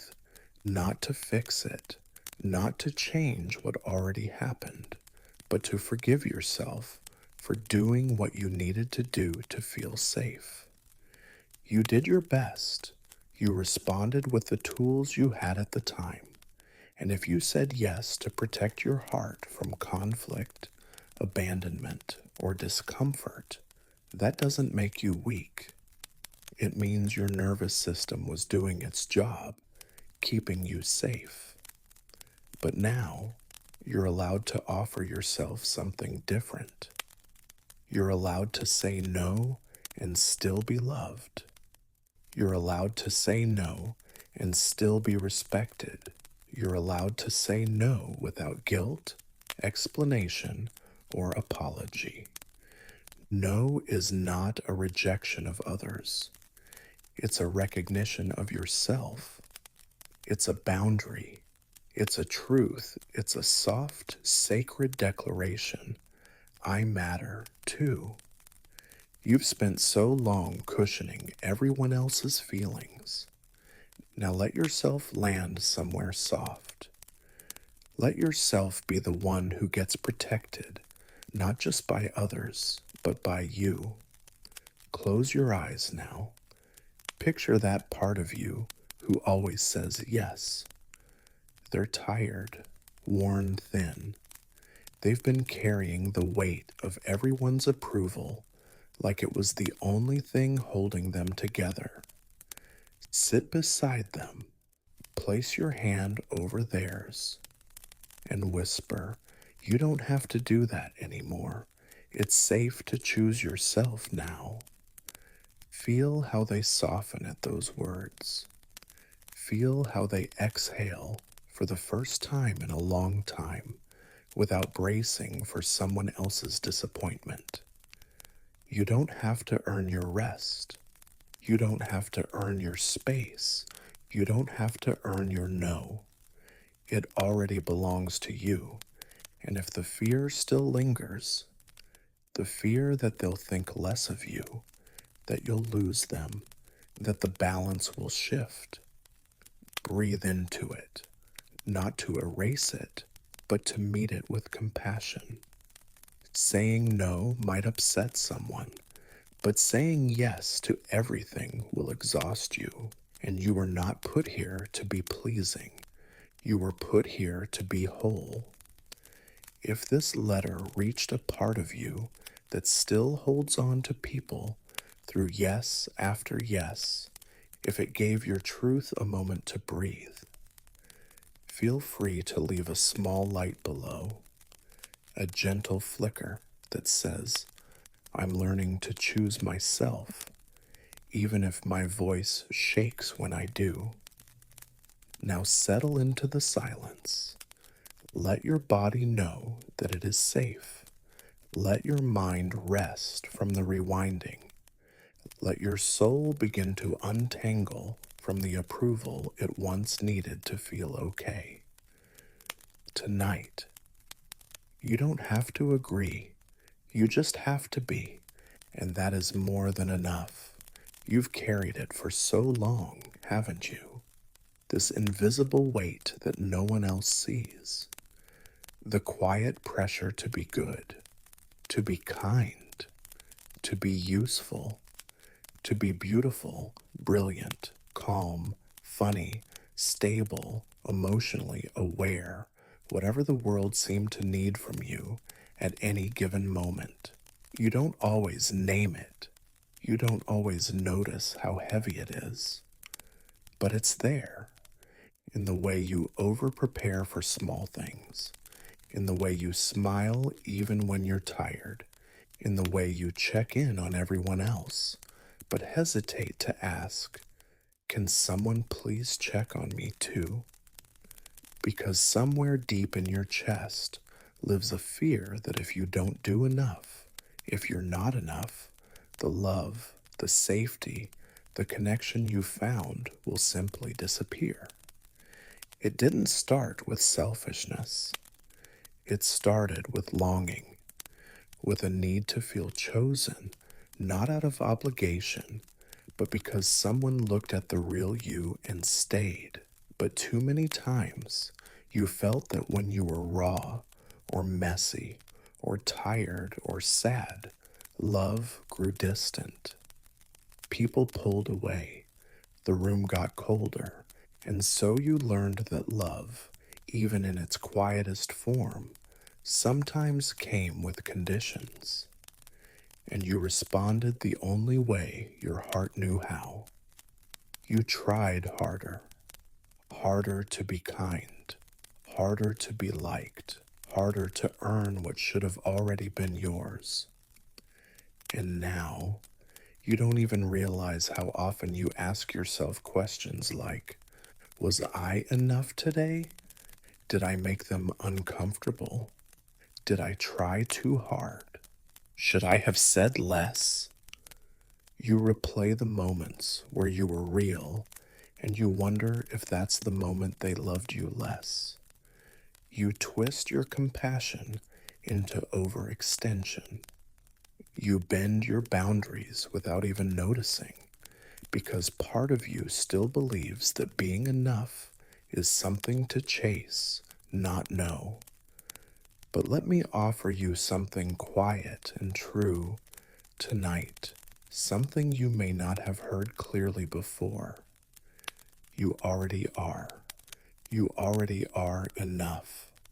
Not because you proved it, not because you were perfect today, not because someone validated you, but because your existence in all its tenderness and tiredness and truth is complete. Breathe that in. Let it travel down your spine. Let it melt across your shoulders, that invisible weight you've been dragging behind you for years. You don't have to earn peace tonight. You don't have to explain why you're tired. You don't have to justify why you can't be everything to everyone right now. You just get to be. You get to breathe without performance, to rest without repayment, to close your eyes without first crossing something off a list. Because enoughness was never meant to be a currency. It's your birthright. So why is it so hard to believe? Because so many of us were taught that approval equals love, that productivity equals worth, that saying no equals failure, that rest equals laziness, that if we just fix ourselves one more time, just polish the parts of us that feel too dull, then maybe, finally, someone will stay. But real love doesn't ask you to perform. It meets you where you are, on the floor with tears in your eyes, at your desk, exhausted, in your silence with nothing left to give. Real love says, even now, especially now. Think for a moment, how many times today did you carry that weight? Maybe when someone's tone shifted and you felt responsible. Maybe when you made a small mistake and couldn't stop thinking about it. Maybe when you helped someone but felt guilty for wanting space afterward. Maybe when you looked in the mirror and wished just for once you could feel okay without fixing anything. And maybe tonight is the night you finally set it down. Not forever, not completely, but just enough to feel what it's like to breathe without trying so hard. Close your eyes. Picture that invisible weight, not as a burden, but as a coat you've outgrown. It's stitched with worry, lined with the need to please, pockets full of old expectations that were never really yours. Now picture yourself slipping it off. Feel the air on your skin. Feel how light you are underneath it all. You're still you. You're still good. You're still enough, even without the weight, especially without the weight. And if your heart still whispers, but what if they leave when I stop trying? Let me remind you, anyone who leaves when you rest was never loving you. They were loving the version of you that performed for them. But the ones who stay, they'll meet you in the stillness. They'll sit beside you when you're quiet. They'll remind you again and again that you don't have to impress them to be held. You are allowed to be loved in your unfinishedness. You are allowed to be enough, even when you're not available. You are allowed to exist without overthinking your right to take up space. If this letter softened the ache in your chest tonight, if it lifted even one thread of that invisible pressure you've worn for too long, feel free to leave a small light in the dark. Let it say, I'm learning to live without proving I deserve to. Now sink into your bed. Let your arms fall to your sides. Let the weight stay on the floor. It was never yours to carry forever. You are enough. You always were. And tonight, you don't have to do one more thing to prove it. There is a weight you carry that no one sees. It doesn't leave bruises, doesn't make noise, doesn't beg for attention. But it's always there, pressing softly against your chest, tightening the muscles behind your smile, wrapping itself around your ribs every time you try to rest. It's the weight of trying to be enough. And what makes it so heavy is that you've been carrying it for so long, you don't even realize it's there anymore. It has become part of how you walk, how you speak, how you love. You've learned to move through the world with it, like armor you never asked for, but were forced to wear. This weight didn't come from nowhere. It came from all the moments when your best wasn't acknowledged, from all the times love felt just a little bit out of reach, like something you had to earn through effort, through perfection, through pleasing. Maybe someone told you that you were only lovable when you behaved. Maybe someone gave you attention only when you performed well. Maybe no one said it out loud, but the message still found you. You are only as worthy as what you give. And so you gave. You gave your time, your energy, your patience, your silence. You gave when you were full and when you were empty.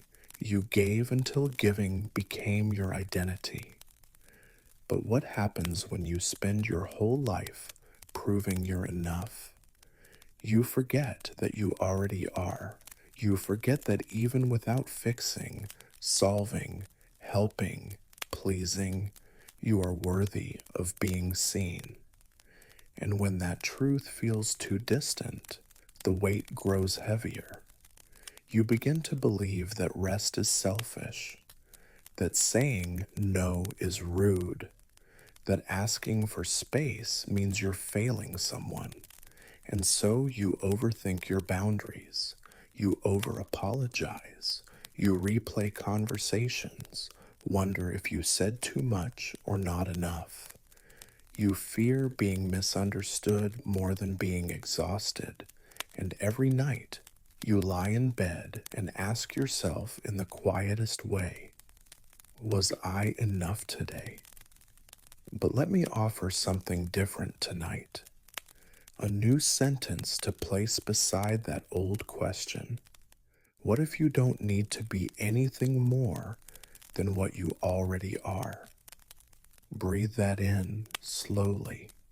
Let it fill the parts of you that are still trying to earn something you already deserve. You don't need to win love through effort. You don't need to prove your value by shrinking yourself or showing up perfectly. You are allowed to be whole even when you're tired. You are allowed to be enough even on the days you do nothing but breathe and survive. Your existence alone holds meaning, not because of what you produce, but because of what you carry gently inside your heart. The world doesn't reward softness. It praises strength, endurance, over-delivery. But your softness is a strength. The fact that you still try, still show up, still care, even when your own cup is half empty, that matters. But you don't need to deplete yourself to be loved.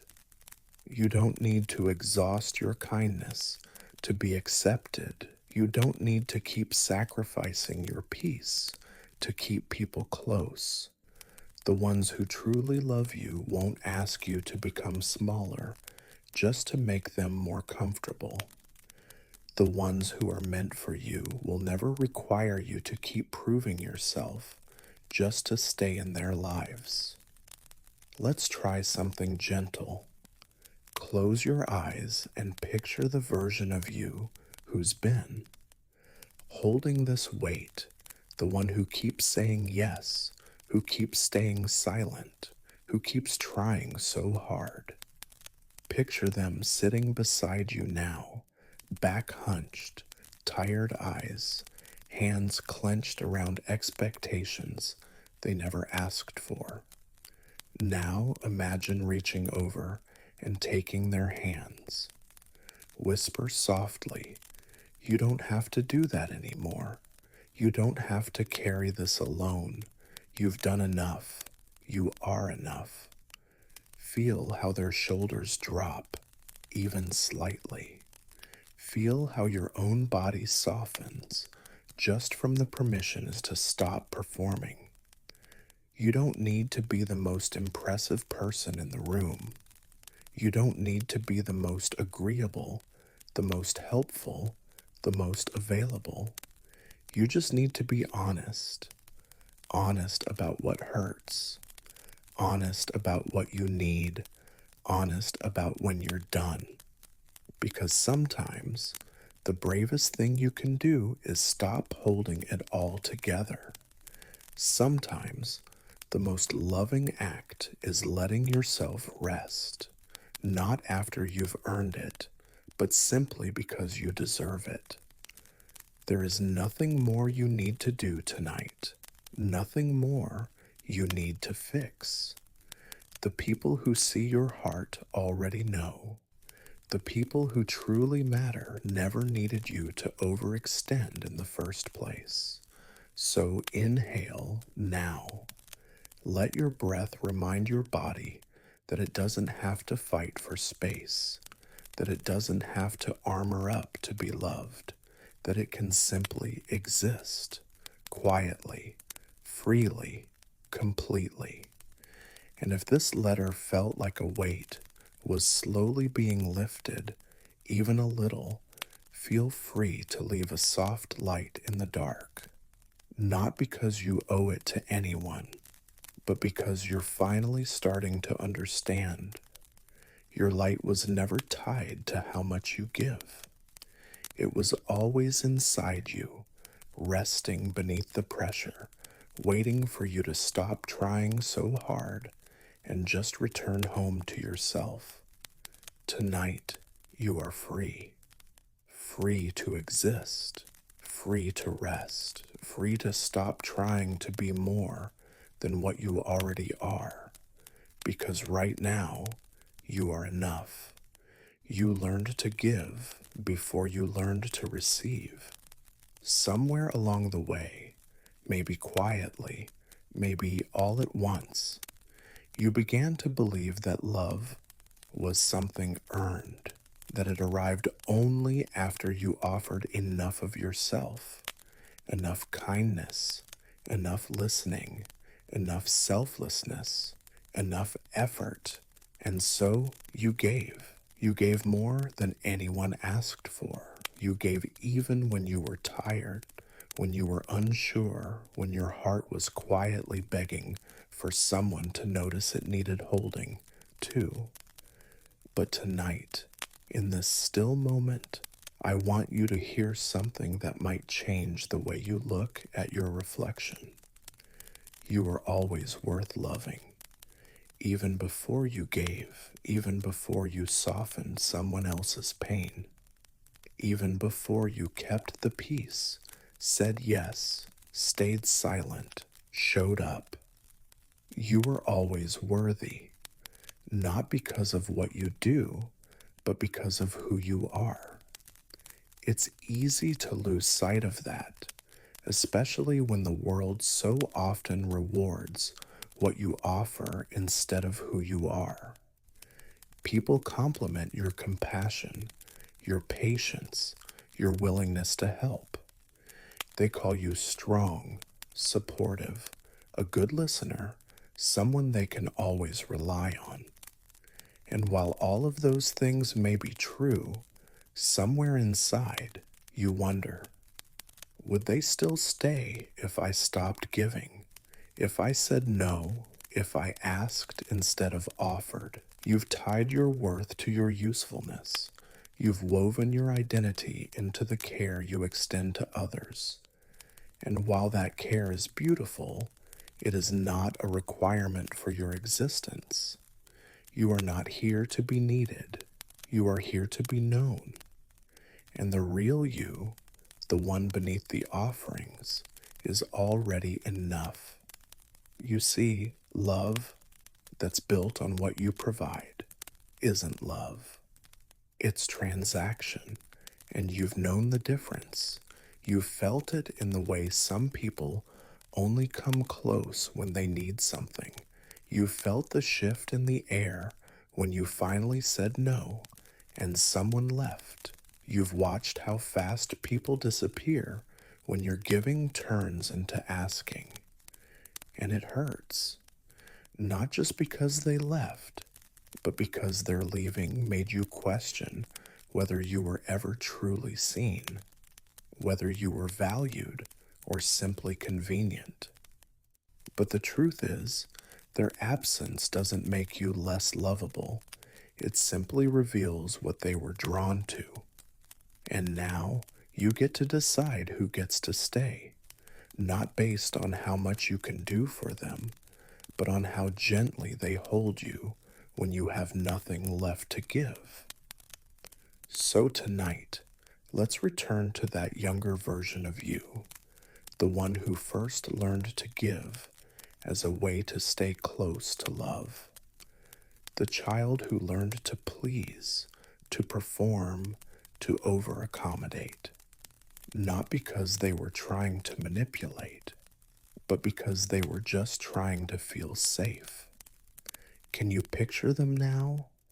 They're small, they're sweet, they're holding something they made, maybe a drawing, or a kind gesture, or just a smile they've practiced. They're waiting for someone to say, I see you. Sit beside them, look into their eyes, and gently, tenderly, say what no one ever said. You don't have to give anything to be loved. You just are. Watch how they soften. Watch how their shoulders drop. Watch how they begin to believe you, even just a little. And in that belief, you begin to breathe again. You don't need to keep offering more just to be enough. You don't have to overextend your time, your energy, your emotional bandwidth. You don't have to earn the right to rest. You don't have to prove that you're lovable by draining yourself for people who never look back. You are allowed to be held. You are allowed to be poured into. You are allowed to receive love that doesn't come with strings or expectations or exhaustion. The right people will love you when your hands are empty, when your heart is tired, when you are simply being, not doing. And that love, the kind that stays, that softens, that nourishes, is what you deserve. So breathe now. Let this moment be one where you don't give anything. No apologies, no effort, no explanation.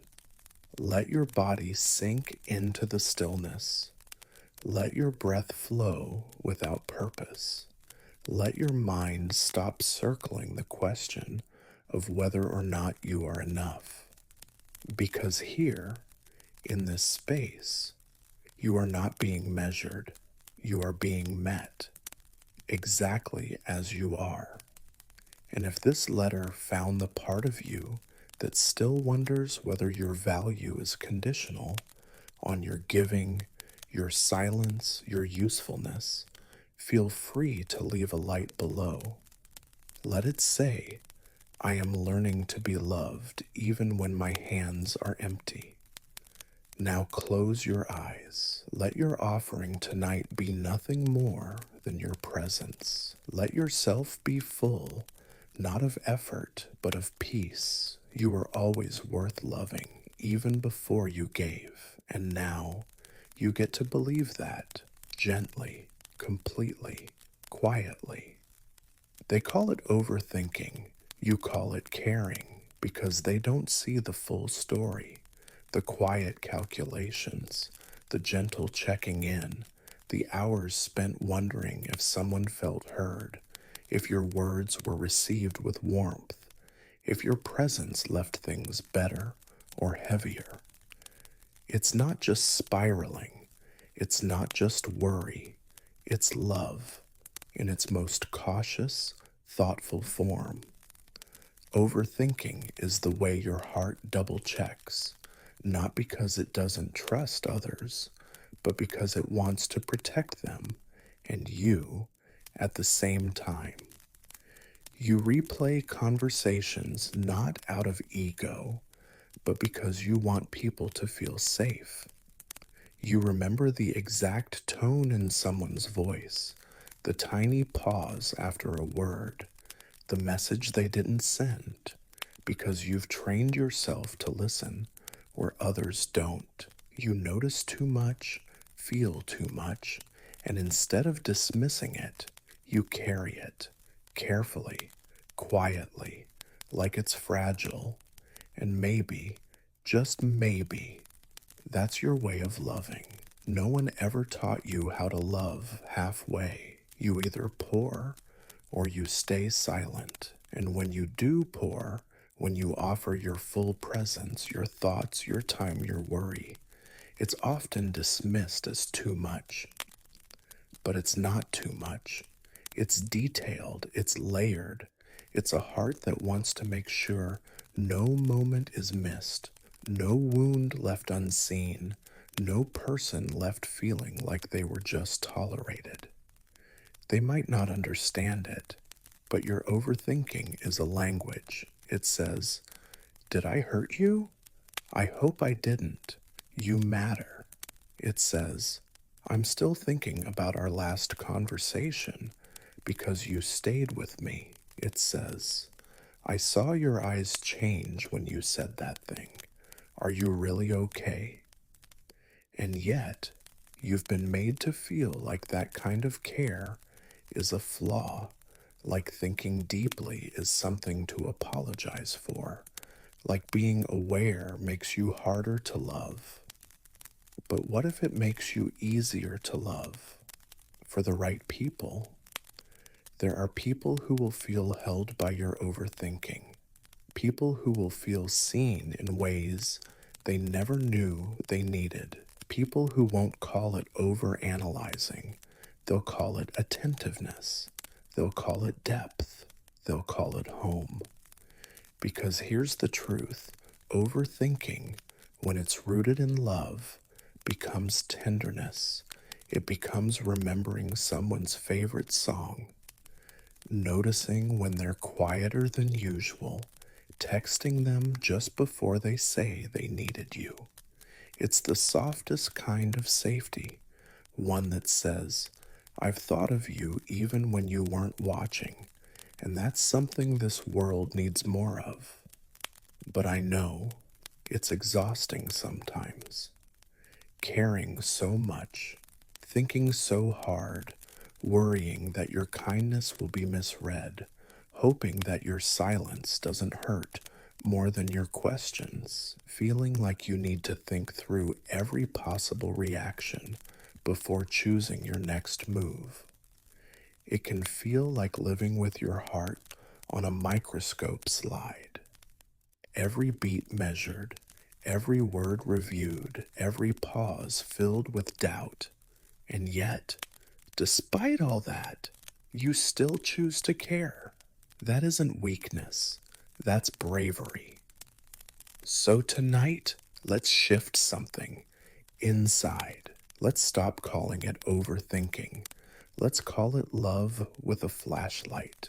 Let's call it empathy that doesn't sleep. Let's call it the soul's way of staying close, even after the conversation ends. You are not too much. You are just tuned into frequencies others haven't learned to hear. You are picking up on vibrations that haven't been spoken aloud, You are responding to things people haven't admitted they're feeling. That's not brokenness. That's emotional fluency. Take a deep breath now. Let that truth reach the part of you that constantly replays what you said. Let it soothe the version of you who wonders if your attention is annoying. Let it cradle the you who rereads messages and second guesses the way you cared. You were not wrong to think deeply. You were not wrong to love loudly in quiet ways. You were not wrong to want to get it right, not for validation, but because you want people to feel safe with you. That is beautiful, that is powerful, and that is enough. If this letter helped you see your overthinking in a new light, if it helped you breathe softer through the loops in your mind, feel free to leave a quiet flicker below, a whisper that says, I don't just overthink, I overlove, and I'm learning to be proud of that. Now rest your head. Let your thoughts move like waves, not storms. Let them roll in and out without gripping any too tightly. Let yourself exist in the pause without needing to solve anything. You're not thinking too much. You're just loving deeply. And that is a language worth speaking. They never saw the full picture. They saw the smile, the nod, the steady voice. They saw how you stayed calm, how you made things easier, how you said, don't worry about it, even when your chest was tight and your hands were tired. But they didn't see the whole of it, the truth hiding beneath your stillness. They didn't see how much you gave, because what you gave was invisible. You gave your time without keeping count. You gave space for their feelings, even when you had no room left for your own. You gave kindness when you should have walked away. You gave silence when you wanted to scream. You gave forgiveness before they asked. You gave energy, empathy, patience, presence, and still, they only noticed when you stopped. You were never loud about your giving. You didn't hold your efforts like trophies. You didn't expect a standing ovation or a thank you note. You gave because that's who you are. Someone who feels the weight of what others don't say. Someone who fills in the emotional gaps without being asked. And while you expected nothing in return, part of you still hoped they would notice. But they didn't, and it hurt, not because you needed recognition, but because the silence made your love feel invisible. Because when you finally grew quiet, when you stopped overreaching, when you let the conversation fade, when you stopped texting first, they called you distant. They didn't notice all the times you held everything together in the background. All the nights you lay awake worrying about how they were doing. All the times you made things easier for them by making things harder for yourself. They only noticed when you were no longer easy to access. They didn't see how much you gave until you had nothing left to give. And that's the ache no one talks about. How loving deeply can sometimes feel like shouting into a void. How being emotionally fluent can feel like you're reading everyone else's story while no one is reading yours. You are not dramatic for feeling this way. You are not selfish for wishing someone had said, thank you. You are not wrong for hurting in the silence after all the giving. You are human, and you deserved to be seen, not just for what you produced, but for what you carried. Tonight, let this be your space to put it down. Let this be where you say, without guilt, I gave more than they knew, and it mattered, even if they didn't see it, because it did matter. Your effort wasn't invisible. Your kindness wasn't wasted. Your presence, even in the quiet ways you held space, meant something. It shaped the atmosphere around them, even if they never had the words to acknowledge it. But now, it's time to stop giving until you're empty. It's time to recognize your own tenderness as something sacred, something worthy of being received, not just spent. Close your eyes. Picture your past efforts, each unseen act of care, as tiny golden threads, hundreds of them woven through conversations, shared moments, long nights. Now imagine gathering them in your hands, not to prove anything, not to demand repayment, but simply to witness your own heart. Say to yourself softly, I saw what I did, I know what I gave, and I honor that. You don't need their acknowledgement anymore, because you can be the one who finally sees you. You gave, and now you get to rest. You get to say no. You get to stop performing peace. You get to hold your hand out, not to offer, but to be held. Let that be enough tonight. Let the part of you that still wonders if they'll ever understand finally breathe. Not because they apologized, not because they changed, but because you've decided to stop abandoning yourself in the process of loving others. And if this letter wrapped itself around something you've been carrying too long, if it felt like someone finally noticed what they never saw, leave a soft light in the dark.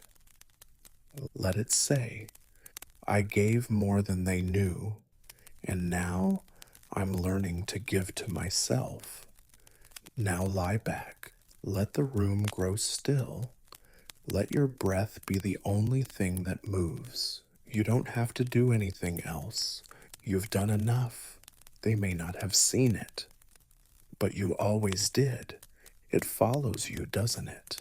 That low hum beneath your thoughts, that heaviness that arrives without warning. You'll be brushing your teeth, folding laundry, lying in bed, and suddenly it's there. That same old whisper, did I do something wrong?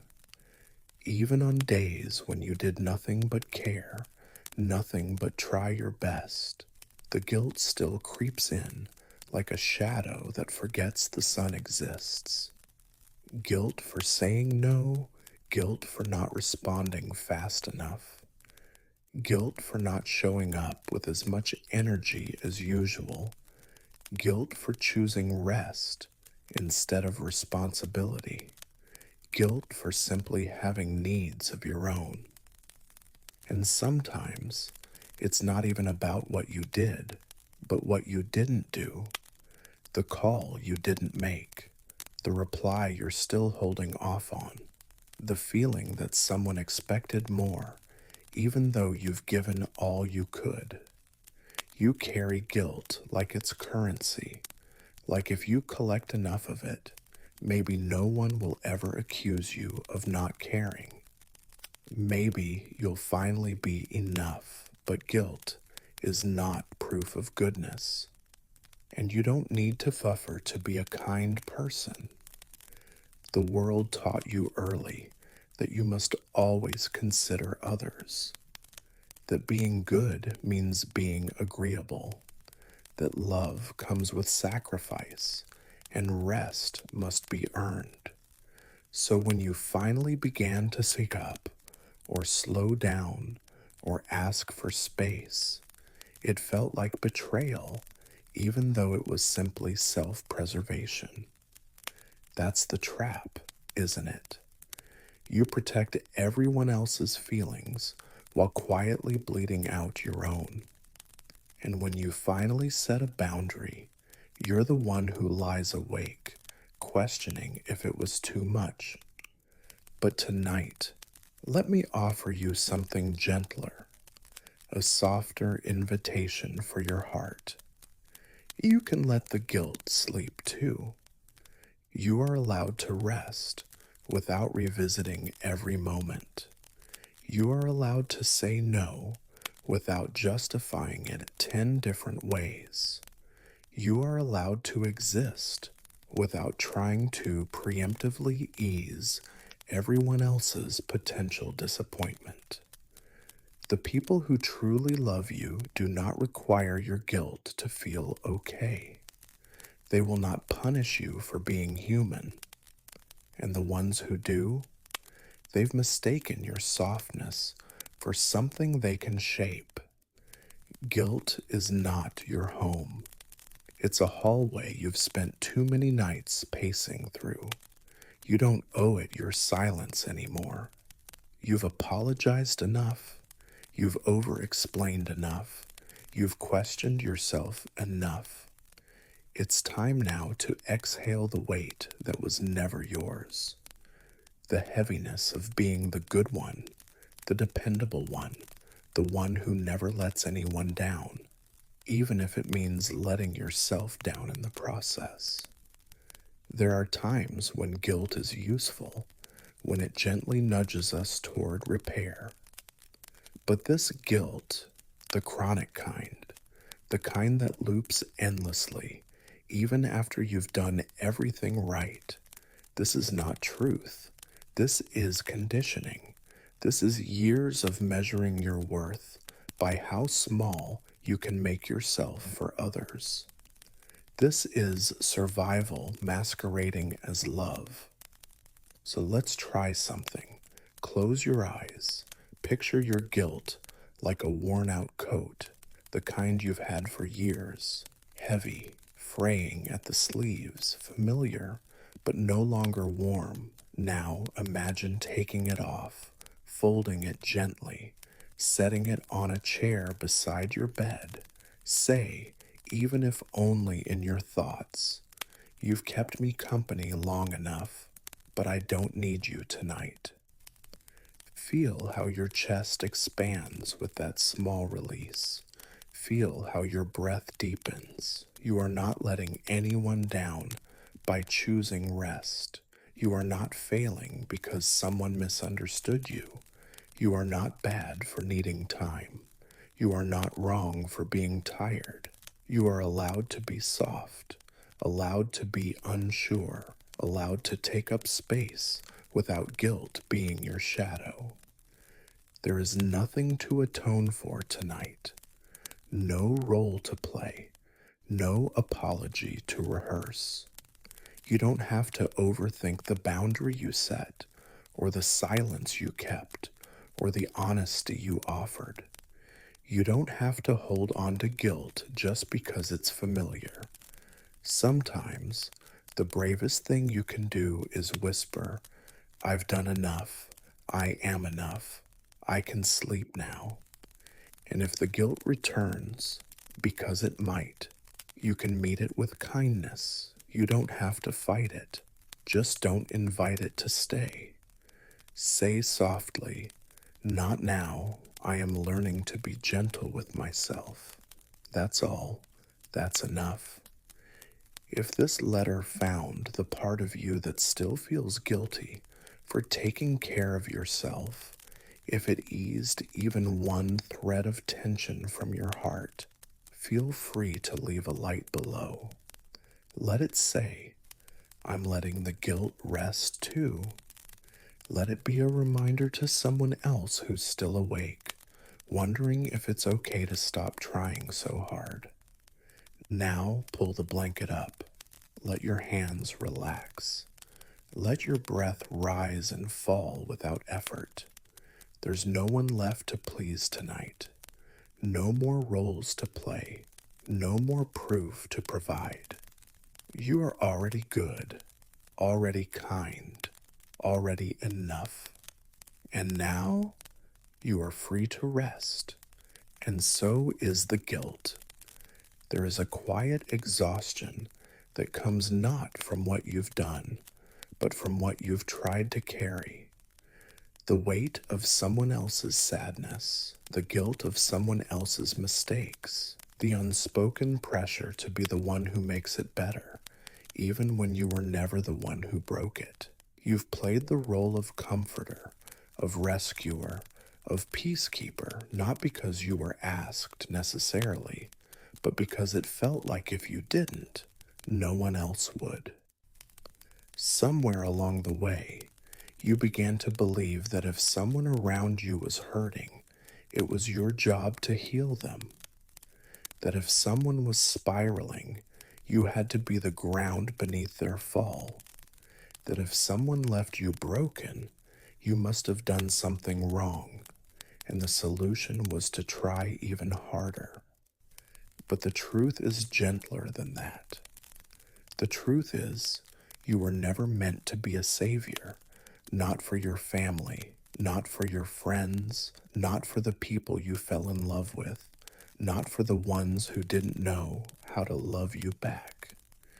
You were meant to love, yes, to listen, to hold, to show up, but not to fix what was never yours, not to sacrifice yourself on the altar of someone else's healing, not to give and give until there was nothing left of you to come home to.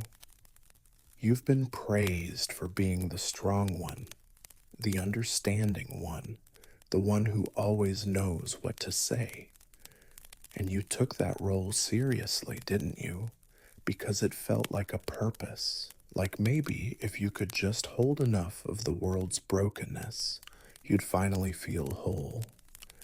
But instead, what you've been left with is a heart full of unsaid things and a body that never truly relaxes, always waiting, always preparing, always bracing for the next time someone else needs saving. And it's okay. It makes sense. You learned this somewhere. Maybe you were a child who had to grow up too fast. Maybe you watched someone you loved fall apart and realized no one else was going to help them, so you stepped in. Maybe you were told, directly or through silence, that your needs didn't matter as much as everyone else's, that your worth was in what you could provide, that if you weren't being useful, you were being selfish, and you've carried that with you like an armor that got heavier over time. But now, here in this moment, I want you to hear something clearly, maybe for the first time. It is not your job to save anyone. It never was. You are not responsible for healing wounds you didn't cause. You are not a replacement for therapy. You are not a lifeboat, a lifeline, a lighthouse for everyone who refuses to look inward. You can love deeply and still let people learn their own lessons. You can show up without offering yourself on a silver platter. You can be supportive without becoming sacrificial. It's not cruel to let someone face their consequences. It's not unkind to say, I love you, but this is not mine to carry. That is not abandonment. That is alignment. That is returning to yourself, to your center, your boundaries, your breath. And it's what you need if you want to survive loving this deeply without losing yourself. Close your eyes now. Take a breath, not the shallow kind, but the kind that fills your lungs all the way to the bottom. Let it remind you of where your body begins and where others end. You have a right to exist within your own edges. You have a right to step back without guilt. You have a right to rest even when someone else is hurting, especially when someone else is hurting. Imagine now that every time you tried to save someone, a small piece of your energy moved into their hands. Picture those fragments, glowing, beautiful, yours, floating back toward you now, slowly, lovingly, without blame, without bitterness.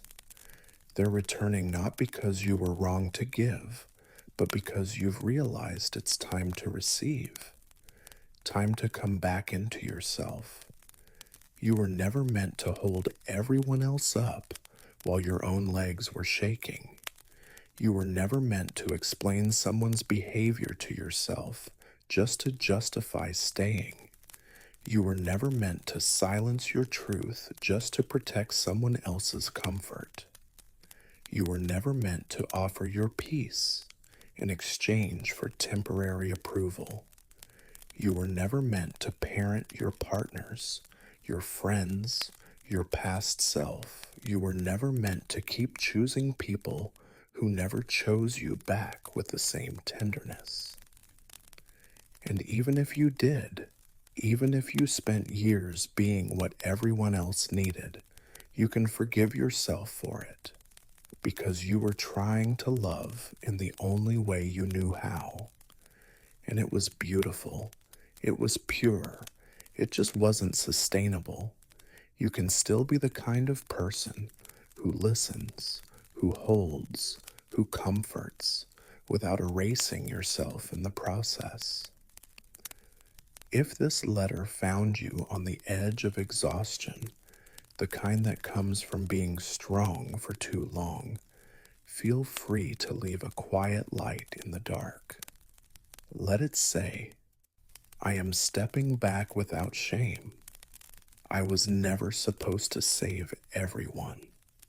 Let it be a reminder to someone else who's still trying to fix what was never their fault. Now lie back. Let your arms fall to your sides. Let your heart loosen its grip. Let your nervous system begin to understand that you are not in danger just because someone else is struggling. You are allowed to return to yourself, to your breath, to your body. You are allowed to stop. You are not a savior. You are a soul. And tonight, you are free to rest. You walk into a room and something changes. You don't say anything at first. You just scan. You feel it in the pause between sentences, in the raised eyebrow, in the tone that didn't match the words. Most people miss it, but you don't. You've always noticed the shift, the silence, the temperature of the energy, even when everyone else calls it fine. You've been reading the room long before you even knew that's what you were doing, tuning your senses not just to what's spoken, but to what's held back. It's not just a skill, it's a reflex, a kind of emotional radar you built without meaning to, sometimes out of curiosity, but more often out of necessity. You learned that safety often hides in the subtext. That peace is something you maintain by noticing when it begins to wobble. That people don't always say what they feel, so you learn to feel it for them. And because of that, you became the soft landing, the stabilizer, the one who senses tension before it erupts, the one who adjusts their tone, their volume, their presence just to keep things calm. You became fluent in the emotional dialects of discomfort. You read people like stories, even when their pages were closed.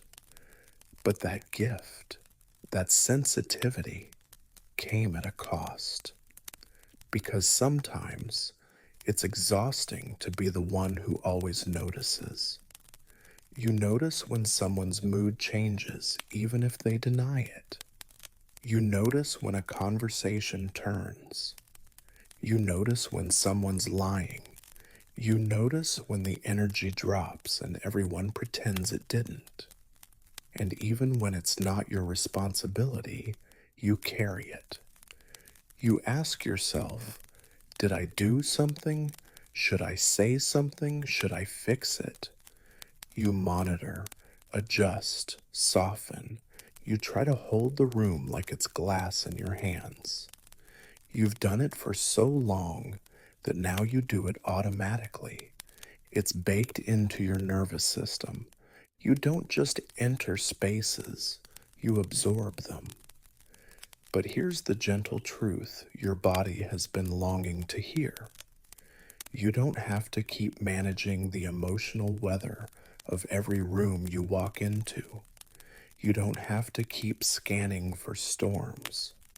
You don't have to hold everyone's unspoken feelings in your chest like they're your responsibility. You don't have to constantly translate discomfort into peace. You were never meant to sacrifice your own emotional safety for the sake of reading the room. The reason you're so good at it is because you had to be. Maybe you grew up around people whose emotions were unpredictable.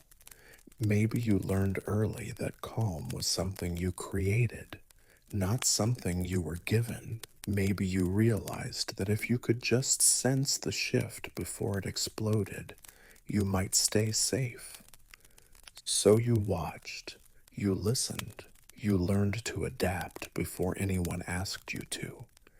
And now, here you are, so good at understanding others, but still learning how to feel safe with yourself. Still learning how to walk into a room without shrinking. Still learning how to hold your ground even when the energy wobbles. Still learning that you don't have to fix what others refuse to name. That's not your job. Your job is to be, to breathe, to soften, not for others, but for yourself. Close your eyes for a moment. Feel the places in your body that tighten when you enter a room.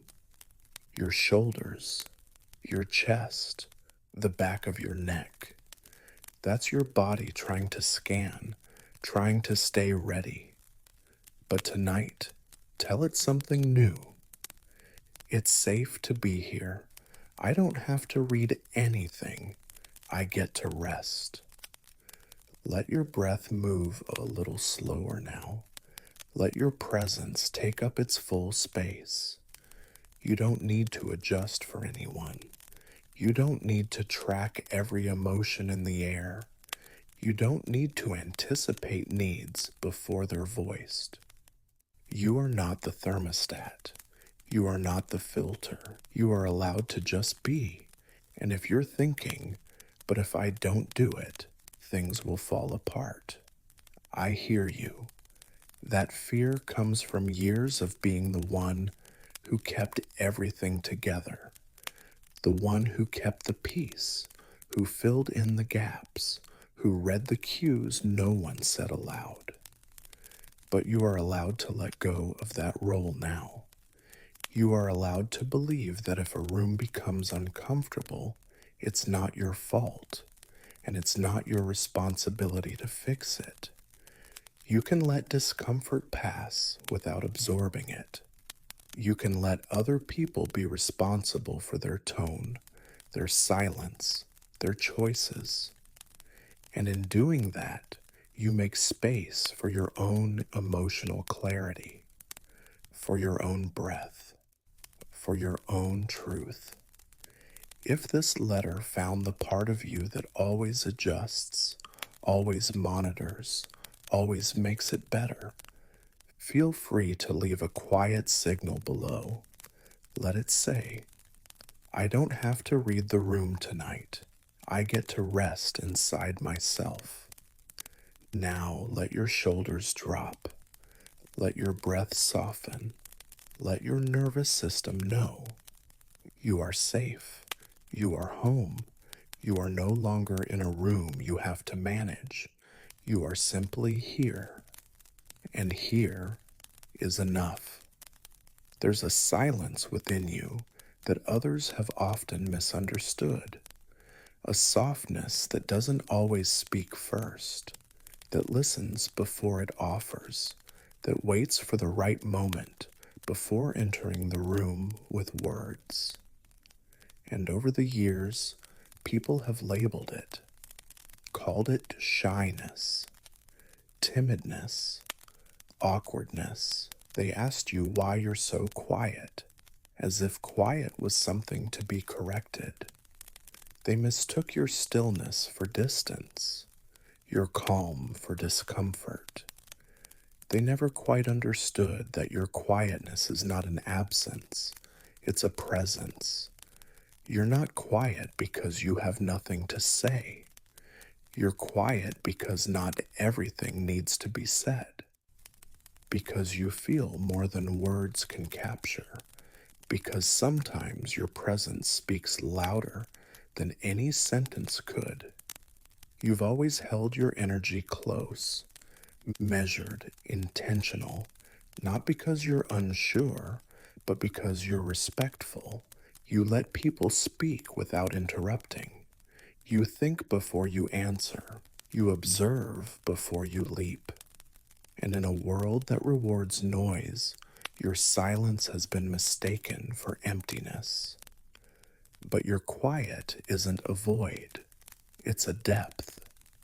They never saw how much was happening inside, how your mind gently unraveled every sound, every tone, every glance, how you noticed what wasn't said, how you created entire conversations in your head before ever opening your mouth, how you memorized the rhythm of people's hearts by simply listening, patiently, quietly. And while they were talking over one another, you were making space. You were choosing your words like you choose people, carefully. You were building safety with your stillness, and they called it silence, but it was never that. You've probably apologized for your quiet before, forced a laugh, pushed yourself to speak when you didn't feel like it, tried to match the volume of the room so no one would feel uncomfortable around you. You've tried to prove that you're not boring, that you have things to say, that your silence isn't judgment, that your calm isn't disinterest. And maybe sometimes you've wished you were louder, not because you wanted to be, but because you thought you had to be. But tonight, here, you don't have to apologize for your quiet. You don't have to prove your depth. You don't have to make yourself louder just to feel valid. Your quietness is not a problem to fix. It's a gift the world hasn't learned to understand. Close your eyes now. Think of all the times someone looked at you and asked, "Why are you so quiet?" Let those echoes rise for a moment, and then let them fade. Not every room is meant to be filled with sound.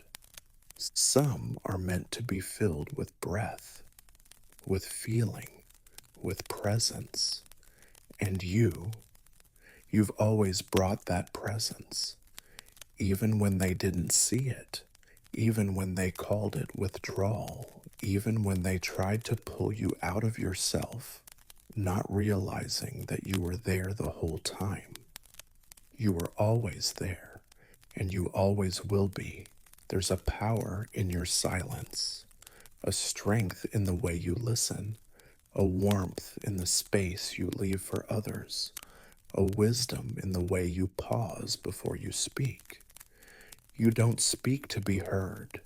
You speak to connect, to soothe, to understand. And when you don't speak, you're not disappearing. You're holding space. Let that be enough. Let that be more than enough. If this letter found the part of you that's tired of explaining your quiet, if it reminded you that stillness is not the same as absence, feel free to leave a soft signal, even if it's silent. Let it say, I am quiet and I am whole. I do not need to be louder to be seen. Now sink into your breath. Let your mind soften. Let your body know there is no performance here, no spotlight, no pressure, just rest, just breath, just you in your quietest, truest form. You are not missing anything. You are not hiding. You are simply whole in your hush. And tonight, that is more than enough. There was a moment. You remember it. You were talking, maybe not even out loud, maybe just with your eyes, maybe with the kind of silence that holds emotion more clearly than words ever could. And in that moment, it felt like something passed between you and them. A stillness, a warmth, a knowing, a connection that didn't need to be named. It wasn't grand or dramatic. It wasn't marked with confessions or promises, but it was real. You felt it, deep in your chest, like a pause in time where something aligned. Something inside you said, yes, here. This person sees me.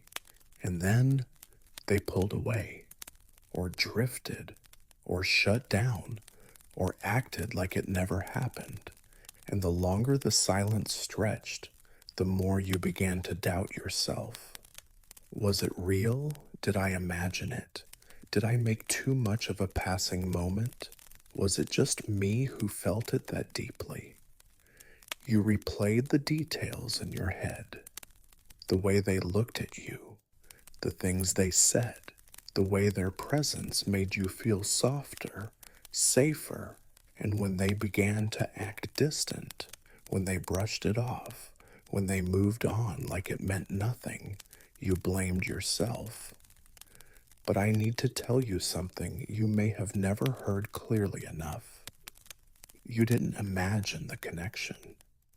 You felt what you felt because it was real, and just because someone didn't know how to hold that connection doesn't mean it wasn't there. It simply means they weren't ready for what it stirred inside them, or they didn't have the language, or they didn't know how to hold something so quietly intense. It's not that you were too much. It's that they weren't used to depth arriving in such a gentle way. Some people are only fluent in surface.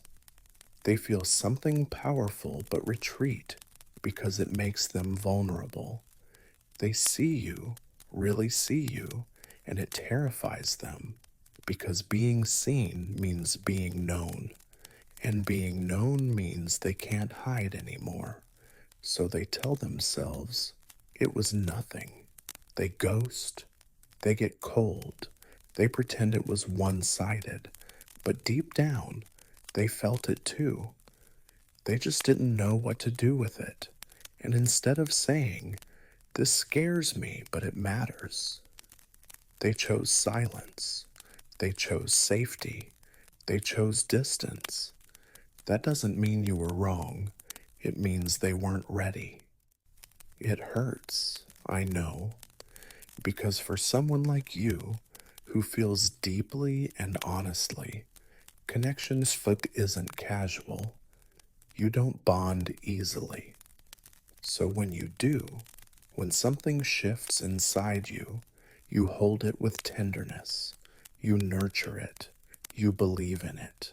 And to have that met with withdrawal, it leaves you questioning not just them, but yourself, your perception, your value, your worth. But please hear this. Softly but firmly, you weren't wrong for believing in the connection.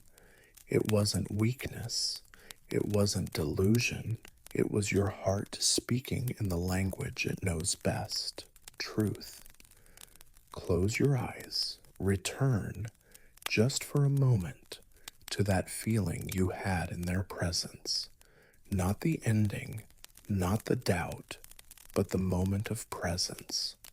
Remember how your breath slowed, how something in their voice made you feel calm, how something in your energy felt mirrored, held, seen. That moment was real, even if it didn't last, even if they didn't stay. You were brave for showing up in that feeling. You were generous for holding space that they didn't know how to step into. And just because they didn't stay doesn't mean you need to harden. You can still be soft, still believe, still trust your intuition.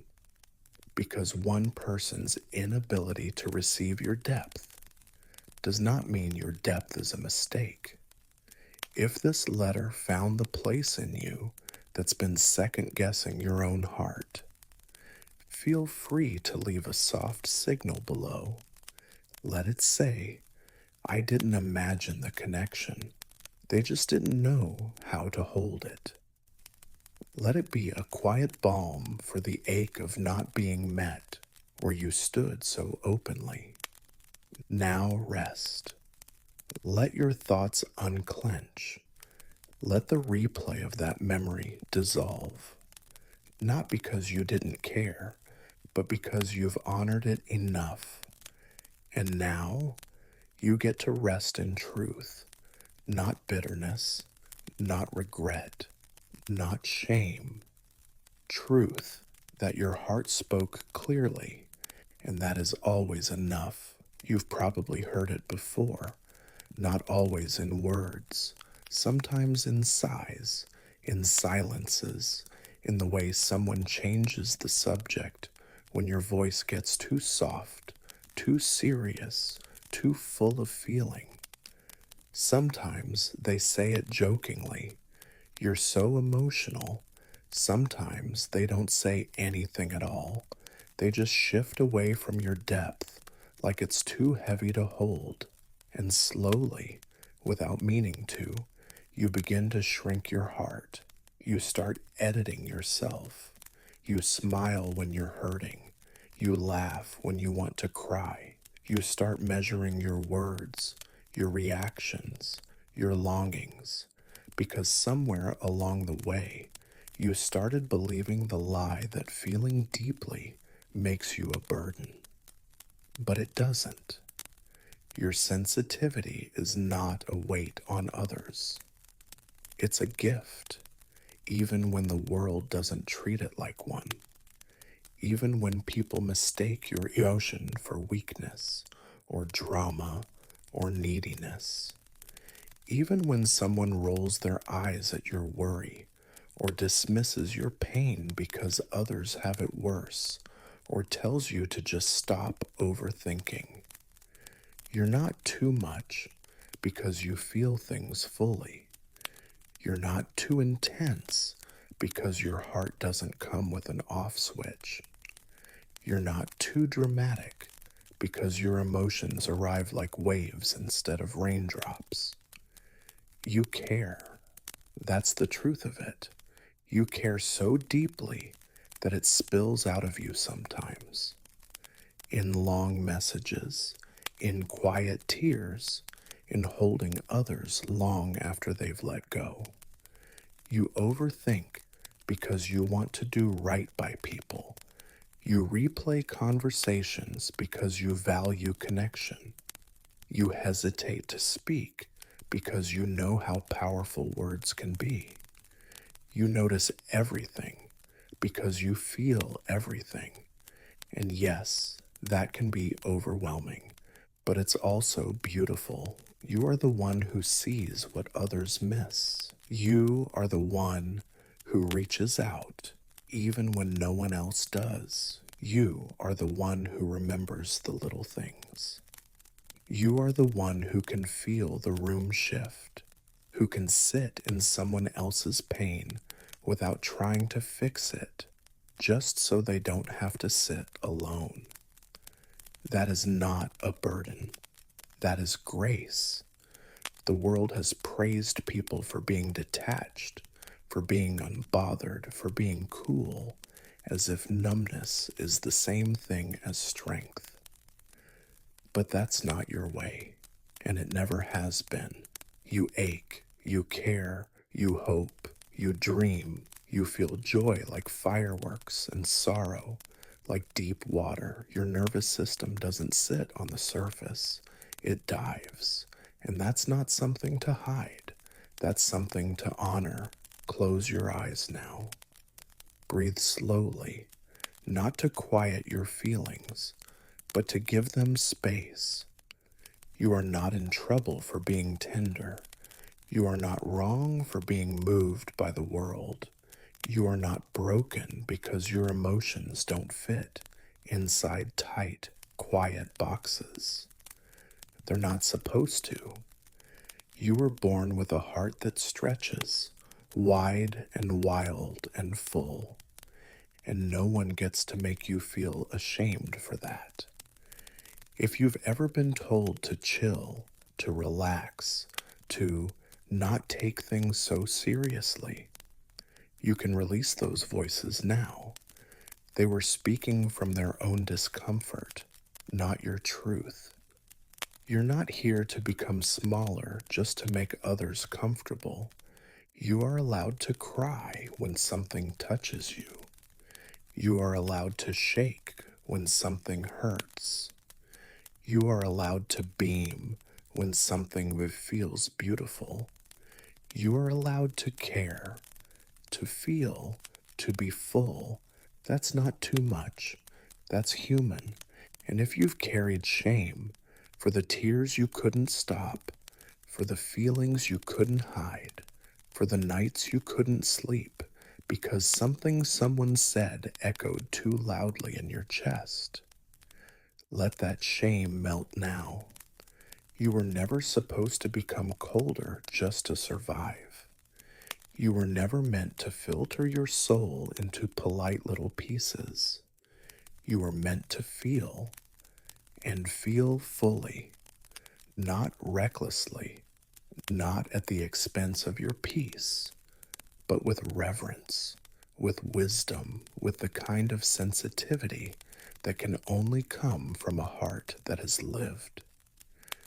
If this letter reached the part of you that still questions whether your feelings are too much, feel free to leave a soft light. Let it whisper, I am not a burden. I am beautifully alive. Let it remind someone else that they don't have to numb themselves to be loved. Now breathe in, not to calm down, but to come home. You are not an inconvenience. You are not an overreaction. You are not too much. You are a soul that loves deeply, feels honestly, and rests, finally, in the truth that your softness was never the problem. It was always your power. There are people you loved with your whole heart who didn't stay. Maybe they left without warning. Maybe they drifted slowly until their absence became the loudest thing in your life. Or maybe they stayed physically, but emotionally, they were never truly there. And now, some nights, you lie awake wondering if it was all a waste. If the memories you hold so tightly were ever real to them. If the effort, the time, the emotional weight you carried ever mattered in the way you hoped it did. But let me tell you something, as gently and truthfully as I can. The way you loved them was still worth it, even if they didn't love you back the same way, even if they never said thank you, even if they forgot the little things you remember so vividly, even if you were the only one holding the thread near the end or all the way through, because your love was real, and love, when given sincerely, when poured from a place of truth and depth, is never wasted. You loved in ways that were quiet, in showing up, in checking in remembering their favorite snack, in noticing when their voice changed, even just slightly. You loved in words they never asked for, but always needed. In texts that said, "Let me know when you get home." In making space for them, even when your own world was crumbling. You loved in the small things, the soft things, the invisible things. And maybe they never truly saw it, or maybe they saw it and just didn't know how to hold it. But the love was real. It was yours. It came from the deepest part of you, and that means it mattered. It's easy to look back and wish you'd loved less, protected yourself more, given only what was returned. But that's not who you are. You're not a person who measures affection like a transaction. You love fully, even when it's risky. You invest in people not because of what they can give back, but because you believe in connection, in presence, in care. You believe in showing up. And yes, it hurts when that love isn't mirrored, when it's misunderstood, or dismissed, or taken for granted. But even then, even in heartbreak, your love left a mark. Maybe not on them, maybe not in ways you'll ever get to witness, but in the quiet corners of the universe, your love expanded something. There's a sacredness in unreturned love, not because you were a fool, but because you were brave enough to open your heart in a world that so often tells us to shut it down.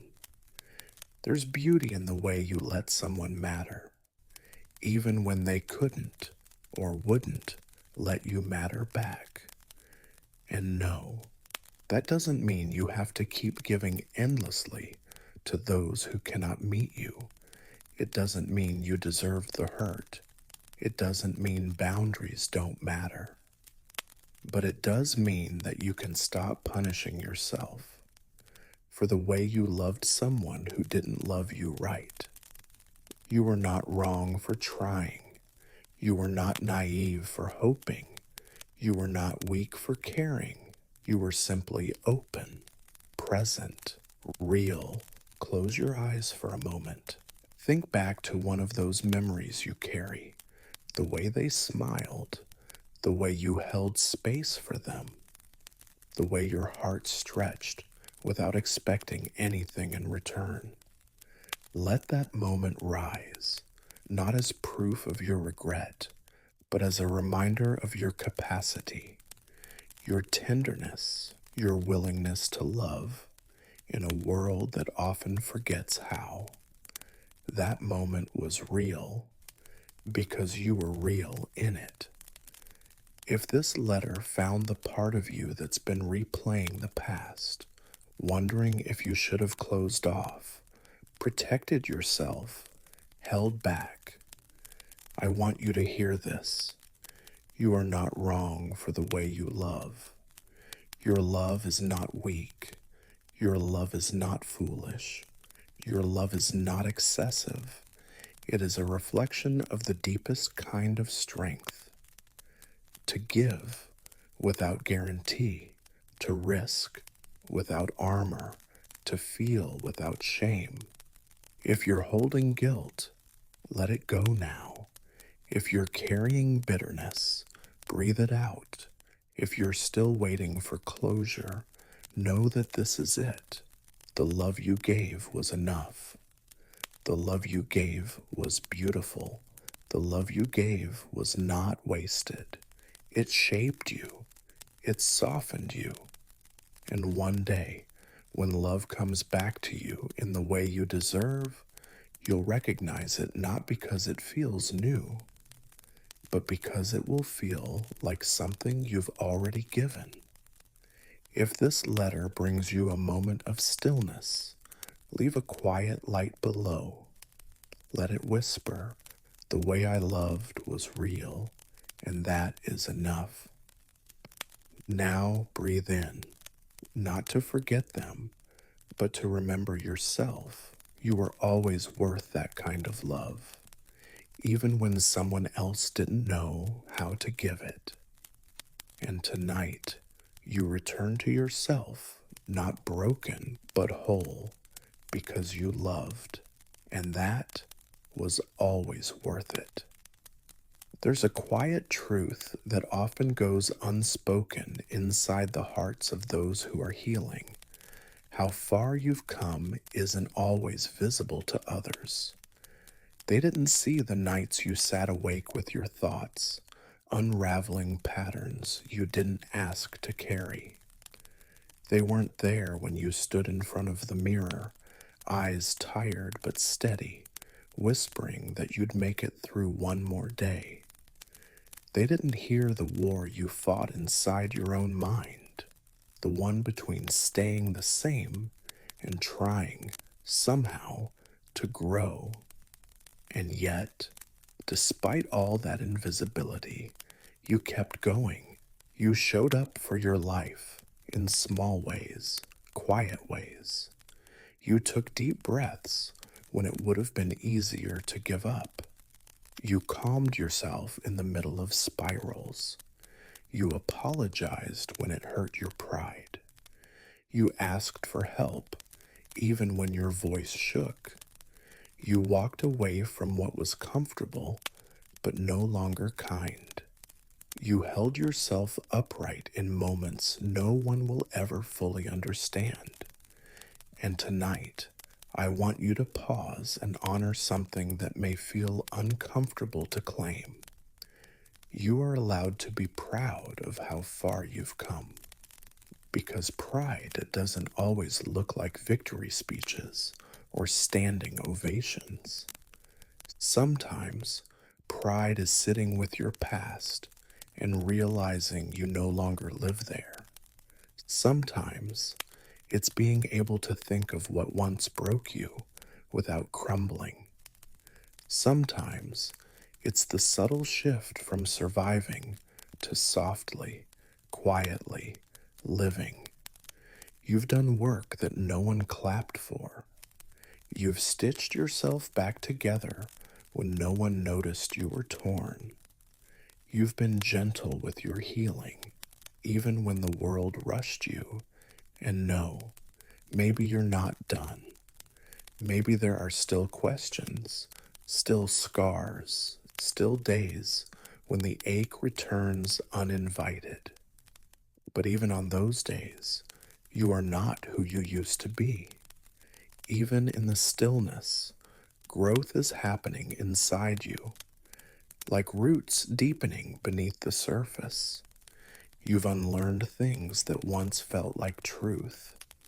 You've outgrown beliefs that once felt like home. You've stopped chasing people who never learned how to stay. You've broken cycles you didn't even realize you were trapped in. And every one of those shifts, quiet, invisible, internal, took courage. So why is it then that when you look back, you hesitate to give yourself credit? Why does it feel wrong to say, "I'm proud of me"? Is it because the world taught you to be humble, but confused humility with self-neglect? Is it because you were told that survival isn't an achievement, only outward success is? Is it because people only saw your composure, not the storm it took to build it? Whatever the reason, tonight let that idea melt. Let it fall away. Let the weight of minimizing yourself drift off your shoulders. You are allowed to feel proud, not in arrogance, not in ego, but in truth. Close your eyes now. Think of just one version of yourself, the one from a year ago, 6 months ago, a week ago, the one who doubted they could do this, the one who whispered, "I don't know if I'll get through." Now look where you are. Maybe you're not where you thought you'd be, but you are here, and here matters. Because here is where healing continues, where softness grows, where peace, even if shaky, is beginning to take root. And that didn't happen by accident. It happened because of you. You made choices you didn't think you were strong enough to make. You set boundaries that once felt impossible. You walked away from what didn't nurture your soul. You kept believing in something better, even if you didn't know what that looked like yet. And maybe you still struggle. Maybe some days feel like square one. But even on your worst day now, you carry wisdom the old you only dreamed of. You carry compassion, self-awareness, patience, and a willingness to begin again. That is not failure, that is growth. If this letter found the part of you that still doubts your worth, that still compares your journey to someone else's timeline, that still believes healing should look a certain way, let this be your reminder. There is no trophy for being the most healed. There is no award for doing it the fastest. There is only this moment and your presence in it. And your presence is enough. So if no one has told you this recently, I'm proud of you, not just for the milestones, but for the in-betweens, the small wins, the private moments where you chose peace over reaction, the ways you softened instead of shutting down. Those things count. They build you. They are worth honoring. If this letter gives your spirit the tiniest breath of recognition, leave a soft signal below. Let it whisper, "I am proud of how far I've come. I don't have to hide that anymore." Let yourself feel it, even just for a moment. Even if it's quiet, even if it feels strange. Because pride, when rooted in healing, is not arrogance. It is self-love. And you, dear one, deserve to love the version of you who never gave up. There's a kind of pressure that sneaks into your life quietly. You don't always see it coming, but you feel it resting on your shoulders at night, whispering questions you don't have the answers to. Where are you going? What if you make the wrong choice? What if you're falling behind? What if you waste your life trying to find something that doesn't exist? The world around you moves fast, and somewhere in the quiet corners of your thoughts, there's a belief that if you're not moving with it, if you don't have the full map laid out, then you're failing. But I want you to rest tonight in a softer truth. You don't need to have it all figured out to be at peace. You are allowed to be in between. You are allowed to be uncertain. You are allowed to take your time. There is no timer counting down. There is no final version of you that must be complete before you're worthy of rest. Your peace does not depend on your productivity. Your value is not tied to your clarity. You are allowed to be a beautiful question, still unfolding, still unsure. Sometimes the most sacred kind of peace doesn't come from knowing what's next. It comes from letting go of the need to know. It comes from trusting that what is meant for you will not miss you. That clarity is not a race, it's a rhythm. And right now, maybe your rhythm is slower. Maybe you are meant to wander a bit, to observe, to feel, to learn not by planning, but by living. There is nothing wrong with you. You are not broken for being unsure. You are human, and humans were never designed to have all the answers at once. You weren't meant to force certainty. You were meant to follow your curiosity, to make space for your intuition, to walk with questions and still sleep softly at night. Breathe for a moment. Let the pressure in your chest soften. Let go of the myth that only people with 5-year plans deserve to be calm. You don't need to earn rest by solving everything first. You are allowed to be tired. You are allowed to be unsure. And still, you are allowed to be gentle with yourself. You can hold uncertainty in one hand and peace in the other.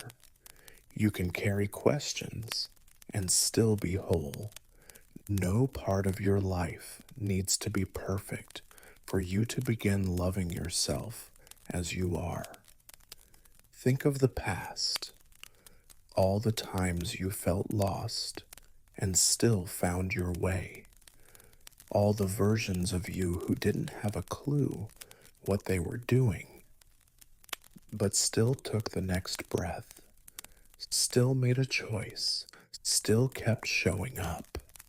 You've walked through fog before. You've grown inside confusion. You've bloomed in the middle of not knowing, and you will again. The pressure to figure everything out is heavy because it's rooted in fear. Fear of falling behind, fear of regret, fear of being judged, fear of missing the right path. But here's what peace sounds like. I don't know, and that's okay. I'm figuring it out slowly. I don't need to force answers tonight. Peace is not passive, it is powerful. It says, I can be here in this uncertainty and still feel safe within myself, because your nervous system doesn't need conclusions.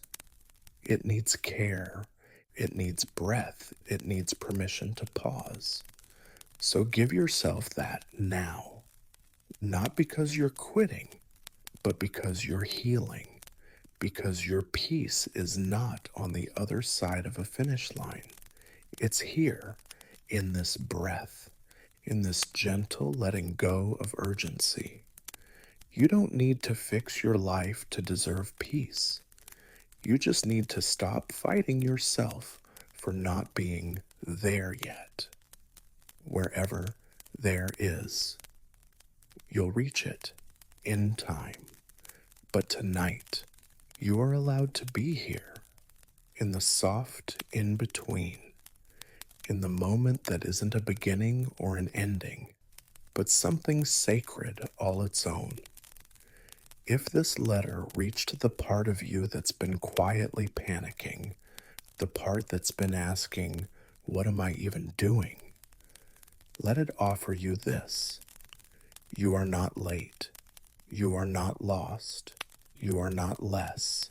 You are unfolding, slowly, bravely, beautifully. And even in the absence of answers, you are allowed to rest. If these words feel like a soft exhale, leave a quiet light behind. Let it whisper, I don't need to have it all figured out. I can still be at peace. Now breathe, not because it fixes everything, but because it reminds you You're allowed to be human here. You are allowed to not know. You are allowed to be confused. You are allowed to be exactly where you are and still be held by peace. You've tried to explain yourself before, tried to find the right words to describe the storm you carried inside, the invisible healing, the reasons why you pulled away from certain people, the quiet pain behind your laughter, the depth behind your silence. You've tried to give people access to your truth in the hopes they would stay or support you or simply understand. And sometimes they didn't. Not because they didn't care, but because they couldn't fully see what you were holding. Or maybe they saw a glimpse and still didn't believe you. Or maybe they loved you, but their love had limits, timelines, and rules you couldn't fit inside. And so you thought, maybe I'm too complicated. Maybe if I could just explain it better, they'd get it. Maybe if I didn't feel so deeply, I wouldn't feel so alone. But the truth is gentler than that. It's not that you failed to explain. It's that your journey is not for everyone to understand. Not everyone is meant to witness your becoming. Some people are chapters, not conclusions. Some are echoes, not anchors. And some, no matter how much they love you, are simply not meant to walk every part of the path with you. And that's okay. It hurts, yes. Especially when it's someone you trusted, especially when you expected them to stay, to cheer for you, to hold your hand. But the journey you're on is sacred, and sometimes sacred things require solitude. You are allowed to grow in directions no one else understands. You are allowed to follow paths that look strange to those who've never had to heal what you've healed. You are allowed to listen to your own voice, even when it contradicts the voices around you. This is your life, your body, your nervous system, your nights, your boundaries, your peace. You do not need to prove the validity of your healing to anyone. You don't need approval to begin again. You don't need permission to let go. You don't need an audience to make your healing real. Think back to the version of you who was afraid to change because of what people might say, because of who might leave, because of how unfamiliar the next step looked. Now, look where you are. You've walked through doorways others were afraid to open. You've sat with pain others ran from. You've softened when bitterness would have been easier, and maybe no one clapped, maybe no one noticed, but you noticed. Your soul did, and it's time you honor that. Peace doesn't come from being understood by everyone. Peace comes from knowing, quietly and firmly, that you understand yourself, and that is enough. Not everyone will understand why you stopped answering messages, why you left that relationship, why you started talking softer, why you quit that job, why you changed your boundaries, why you took more walks alone, why you're not the same person anymore, and you don't owe them an explanation. You owe yourself protection. You owe yourself compassion. You owe yourself peace. Let the world misunderstand you. Let them make assumptions. Let them gossip. Let them question. You don't have to shrink to fit their comfort. You don't have to bleed truth just to be believed. Your journey is yours. not theirs to dissect, not theirs to debate, yours to live, yours to cherish, yours to guard. Close your eyes now. Breathe into that quiet knowing. I don't need to be understood to be valid. I don't need to be praised to be real. I don't need to be explained to be enough. You are not cold for pulling away. You are not mean for protecting your energy. You are not wrong for choosing yourself, especially when others would not. If this letter touches the part of you that still feels guilty for outgrowing people or tired from trying to be understood, let it remind you you don't need to be understood to be loved. You don't need to be understood to heal. You don't need to be understood to be at peace. Your peace is allowed to be private. Your healing is allowed to be quiet. Your path is allowed to be different. If these words offer comfort to your wandering heart, leave a light behind. Let it whisper, not everyone will understand. I'm still allowed to grow. You are not too much. You are not too far ahead. You are not too alone. You are simply becoming, and not everyone is meant to come with you. And that is still okay. You've carried so much without ever setting it down. Always the listener, always the one who shows up, the steady shoulder, the calming voice, the quiet fixer behind the curtain. You're the person others call at 2 a.m. when they don't know who else to reach out to. The one who says, "Don't worry, I've got you," even when you're running on fumes. The one who absorbs pain without flinching, who stays strong so others can fall apart. You've done it for so long that maybe you've forgotten something important. You don't always have to be the strong one.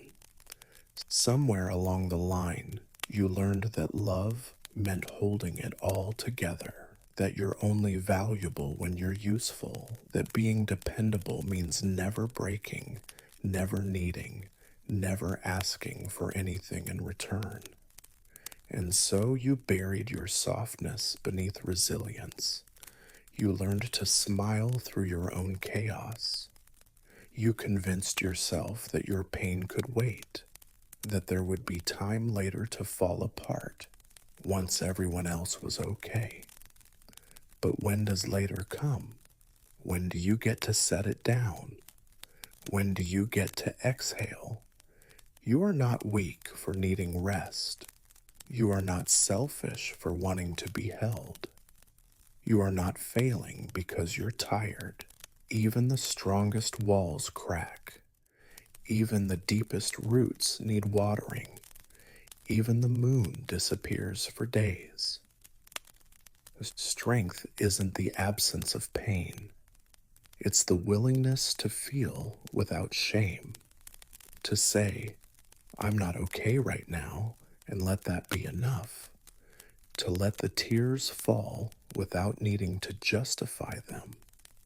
To let someone see the parts of you that aren't polished or calm or wise. Because you are not just the caretaker, you are also a soul. You deserve to be soft, to be messy, to fall apart, and still be worthy of love. You deserve someone who says, "I've got you," and means it. You deserve to be the one crying in someone's arms. You deserve to be the one who is asked, "How are you, really?" You deserve rest, not earned through overgiving, but simply because you are human. Your strength has been beautiful, but your vulnerability is holy, and tonight you can let go. Close your eyes. Breathe slowly, gently. Place your hand over your heart. Feel how tired it is and how brave it's been. How many battles it has fought silently. How many storms it has weathered without asking for shelter. You've done enough, not just today, but over so many seasons of holding, fixing, staying strong. Let someone else hold the weight tonight, even if that someone is just this voice, this moment, this quiet reminder that you are allowed to collapse sometimes. There are people out there who would love to support you, but you have to let them. You have to stop performing your strength and start practicing your softness. You have to let yourself say, I can't do it all right now.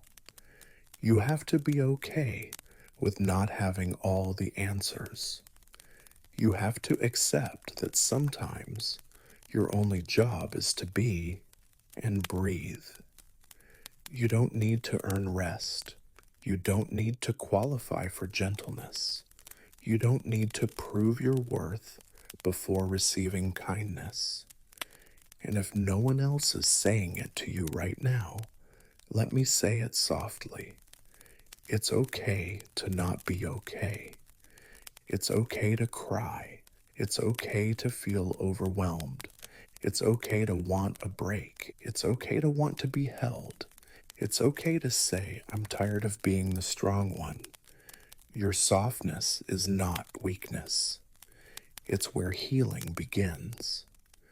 The world will not fall apart if you take a day to tend to your own soul. The people you love will not stop needing you if you let yourself need them too. You are not abandoning anyone by choosing to take care of your own heart. You are just learning balance. You are just learning to include yourself in the circle of care. Because for all the ways you've shown up for others, you deserve to be shown up for too. If this letter finds the version of you that's been holding it all in, trying to be everything for everyone, let it give you permission now. Let the tears come. Let the pressure lift. Let yourself be just you, not the strong one, not the fixer, not the calm in everyone else's storm, just you, tender, sacred, worthy. If this brings you even a moment of relief, leave a gentle light. Let it whisper, I don't always have to be the strong one. I am allowed to rest. And let that truth echo through you tonight. Let it wrap around you like a blanket. Let it undo the knots in your shoulders and soften the weight in your chest. You are not just strong, you are loved, you are held, even here, even now, even in your softness. There's a quiet kind of shame that sometimes follows healing, the feeling that it's taking too long, that you should be better by now, that the old thoughts should have stopped returning, that your triggers should have faded, that the grief should no longer catch you off guard. You look at others and wonder how they moved on so quickly, so seamlessly, like their pain had a deadline and yours just lingers. And because of that, you start hiding the parts of you that are still tender. You say, I'm fine, when your voice is cracking. You smile when you're still unraveling inside. You act like the storm has passed when deep down you're still soaked in the rain. But my gentle reminder tonight, the one you may have needed for a long time, is this. You were never meant to heal overnight. Healing is not a switch you flip. It's a sunrise that comes slowly. It's a wave that pulls back before it softens. It's a process, not a performance. There's no set timeline, no universal milestone that says you should be done hurting by now. Healing moves at the speed of your nervous system, of your safety, of your truth. Some wounds take years, not because you're broken, but because what broke you was real, and you deserve more than a rushed recovery. You deserve space and grace and time. Close your eyes and think of a scar you can see on your body, a bruise that once hurt, a cut that took time to close. Did it disappear in one day? Did it vanish because you told it to hurry? No. It healed quietly, slowly, layer by layer, and sometimes it left a mark, not to shame you, but to remind you this is where I grew. Your emotional wounds are no different. They are not delays. They are not failures. They are chapters, still being written, and no one has the right to rush your story. The people who tell you to get over it don't understand the depth of what you carry. The part of you that was left alone when you needed love. The part that was dismissed when you cried out. The part that had to grow up too fast. The part that still checks the exits in every room. You are not behind. You are just moving at your own pace, and that pace is sacred. You may have days where everything feels okay, and then suddenly it doesn't. You may wake up strong and fall asleep aching. You may think the wound has closed, only for it to reopen when something reminds you. And none of that makes you weak. It makes you real. Healing is not linear. It curves, it loops, it revisits, and each time it teaches you something new. Each time you rise with a little more softness, a little more understanding, a little more strength. There are parts of you that are still learning to trust, still learning to breathe without bracing, still learning to exist without explaining. And those parts, the ones you keep hidden because you think they should be fixed by now, they don't need to be rushed. They need to be met with compassion. The same compassion you offer others, but often forget to give yourself. So tonight, give yourself that. You've come far, even if no one else sees it, even if your progress isn't Instagrammable, even if your healing looks like crying in silence, or journaling at midnight, or choosing not to text someone who once hurt you. That's healing. That's growth. That's powerful. If your heart is tired of pretending to be over something you're still holding, if your mind is aching from trying to move on before you're ready, let this be your permission. You don't need to rush. You don't need to compare. You don't need to be anyone's idea of healed. You're allowed to be in process. You're allowed to be rebuilding. You're allowed to be unfinished. Healing is not about erasing the past. It's about learning to live with it, gently, honestly, without shame. Some days you will carry it quietly. Other days it may still spill. That's okay.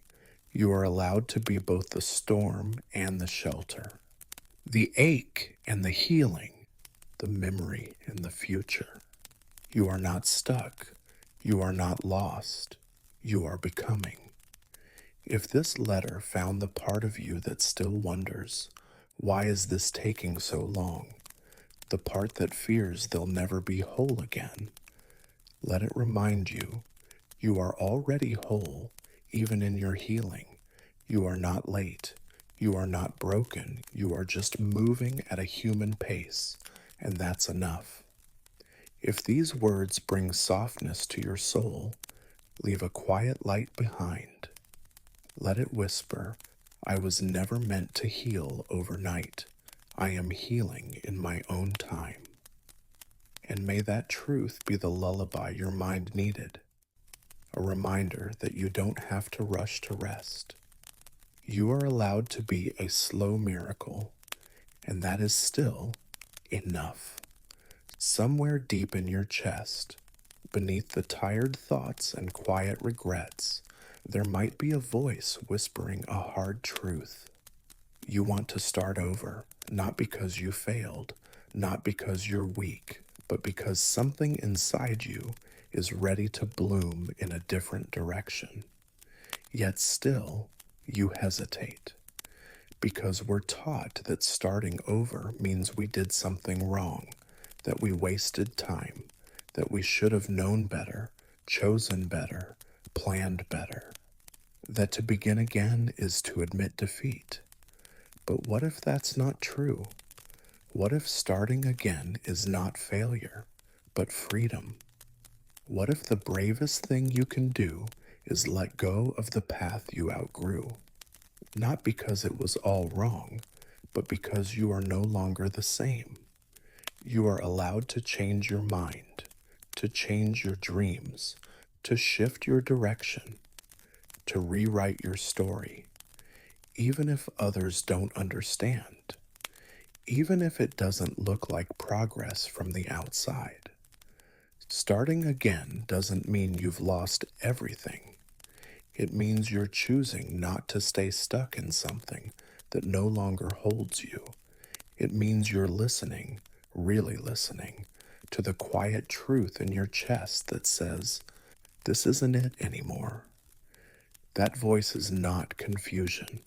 It's clarity, whispered, not shouted.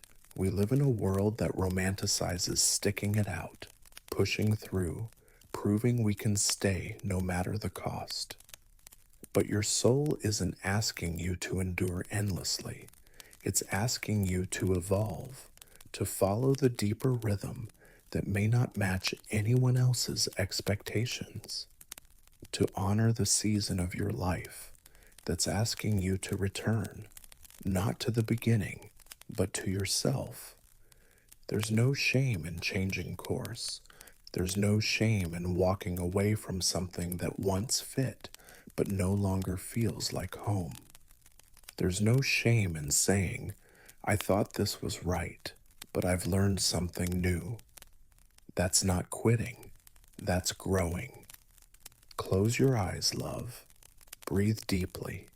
Feel the weight of all the expectations you've been carrying, your own, others, the invisible ones placed on your shoulders just for existing. Let them go, one by one. Let them slide off. Let yourself be light again, light enough to choose, light enough to shift, light enough to start fresh. You don't need to explain your pivot to anyone. You don't need to justify your restart. You don't need to perform your healing or narrate your every move. Your peace is yours. Your choices are yours. And your new beginning is yours.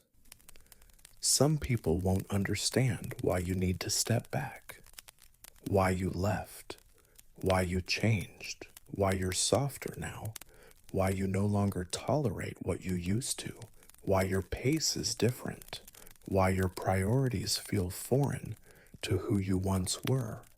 Let them wonder. Let them assume. Let them keep their story. You don't need to shrink yourself back into who you were just to be loved or understood.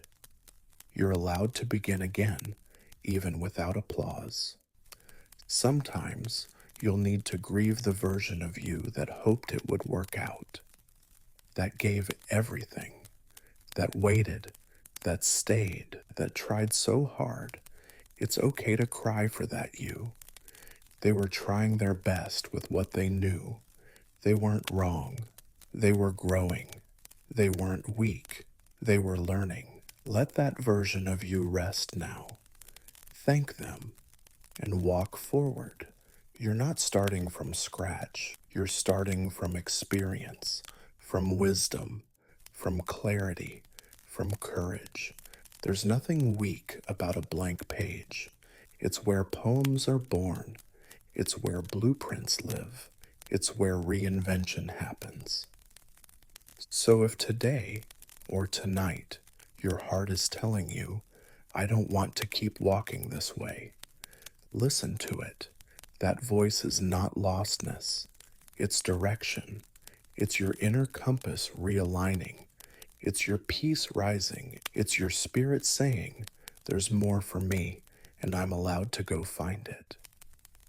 If this letter reached the part of you standing at a quiet crossroad, unsure, scared, doubting your right to begin again, let it remind you, you don't need to keep dragging the old story forward.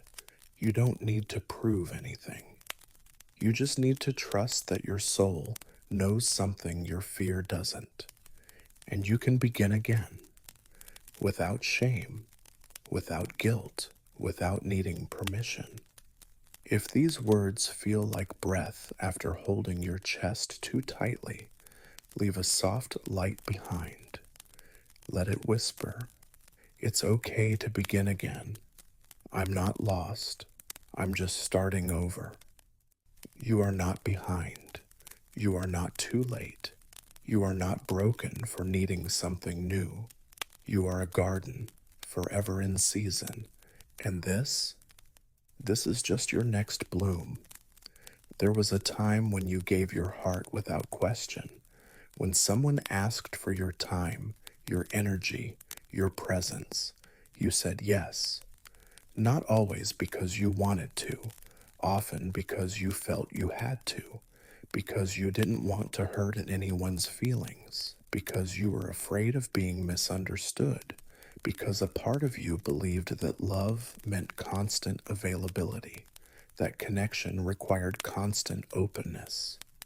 You let people walk in and out as they pleased, hoping they'd stay if you were generous enough, kind enough, soft enough. But the truth, the one your soul has quietly known, is this. You don't owe everyone access to you. Your presence is not public property. Your kindness is not a contract. Your attention is not a limitless resource. You are not a hallway for others to pass through. You are a home, and not everyone deserves a key. Some people mistake your openness for permission. They think that just because you've been warm before, you'll always be available, that your forgiveness means continued access, that your silence means consent. But you are allowed to change the rules, to close the door, to reclaim the lock, not because you hate them, not because you're bitter, but because your peace is precious, and not everyone knows how to treat it with care. There is nothing cruel about setting boundaries. There is nothing wrong with saying, this is as close as you're allowed to stand. Because the version of you that let everyone in, that responded to every call, that listened for hours, that gave without limit, that version was hurting. That version didn't know they were allowed to say no. That version confused self-sacrifice with love. But you are growing now. You are remembering that your energy is sacred, that your time has weight, that your nervous system deserves gentleness. Close your eyes. Breathe in. Feel how much you've given. All the moments you stayed on the call even when your soul was drained. All the times you showed up when you should have been resting. All the forgiveness you handed out like candy just to keep the peace. And now feel this truth settle into your chest. You are allowed to be selective. Not everyone gets a front row seat to your life. Not everyone deserves the backstage pass to your healing. Not everyone is entitled to your explanation, your empathy, your space. You don't have to make yourself available just because someone asks. You don't need to reply right away. You don't need to explain your silence. Boundaries are not walls. They are doors with locks, and locks with keys that only you control. They say, I love you, but I love me too. I hear you, but I need to protect my own voice. I care, but I also need care in return. And anyone who truly loves you will understand that. Anyone who is worthy of staying will not shame you for protecting your peace. There will always be people who take your silence personally, who twist your boundaries into rejection, who say, you've changed, as if that's a betrayal. But change is not betrayal. It's alignment. It's growth. It's the natural result of choosing yourself after years of choosing everyone else. And if someone leaves because you set a boundary, they were not there for your well-being. They were there for your access. Let that be a filter. Not everyone who reaches for you deserves to reach you. Not everyone who asks for your time deserves your presence. Not everyone who says, I miss you, is safe for your nervous system. You are allowed to ask yourself, do I feel safe with this person? Do I feel respected? Do I feel seen or just used? And if the answer is no, you are allowed to protect your peace without guilt, without justification. You don't owe everyone access to you just because you used to be close, just because they've known you a long time, just because they need you, just because you're afraid of being misunderstood. People can misunderstand. That is not your responsibility. Your responsibility is to your inner peace, to your boundaries, to the version of you that is trying to feel safe in their own body again. If this letter finds the part of you that's exhausted from overextending, the part that doesn't want to answer one more draining message, the part that feels guilty for not always being available, let it say this: you are allowed to close the door.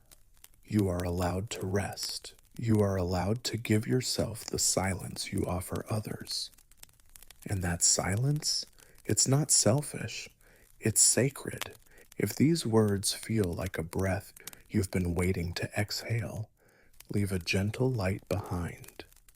Let it whisper, I don't owe everyone access to me. I'm allowed to protect my peace. You are not cold. You are not rude. You are not disappearing. You are healing. And your healing deserves room to breathe. It happens quietly, sometimes while you're scrolling through other people's lives, their milestones, their celebrations, their highlight reels. You see someone your age or younger, and suddenly you're not proud of your own pace anymore. You compare. You wonder why you're not there yet, why you haven't made it, why you still feel lost while others seem to be flying. You whisper to yourself, I should have been further along by now. And that whisper, however soft, begins to weigh like 1,000 bricks. It builds pressure where there was once peace. It distorts your reflection, makes you forget all that you've overcome, all that you've carried, and all the quiet victories you've earned without a crowd watching. But tonight, let me tell you the truth your mind needs to hear, not the loud, punishing one that comparison shouts, but the quiet, healing one that your soul gently whispers. You are not behind. You are on your own timeline. Life is not a race. It never was. The finish line you're chasing doesn't exist the way they made you believe it does.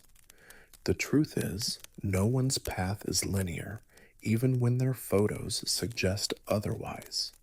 Everyone is carrying unseen stories. Everyone is figuring it out as they go. And timelines? They were designed for systems, not souls. Your healing doesn't run on a clock. Your growth doesn't answer to deadlines. Your joy does not depend on matching someone else's pace. There are chapters in your life that weren't about achievement, they were about survival. There were seasons where your only goal was to stay breathing, to get through the day, to hold yourself together when no one else knew you were breaking. And if that slowed you down, so be it. That was never failure. That was resilience. That was strength. That was becoming. No one else has lived the moments that shaped you. No one else has felt your grief, or carried your childhood fears, or fought through your anxiety on a random Tuesday when you still smiled at work. So, how can anyone's journey, anyone's timeline, possibly be compared to yours?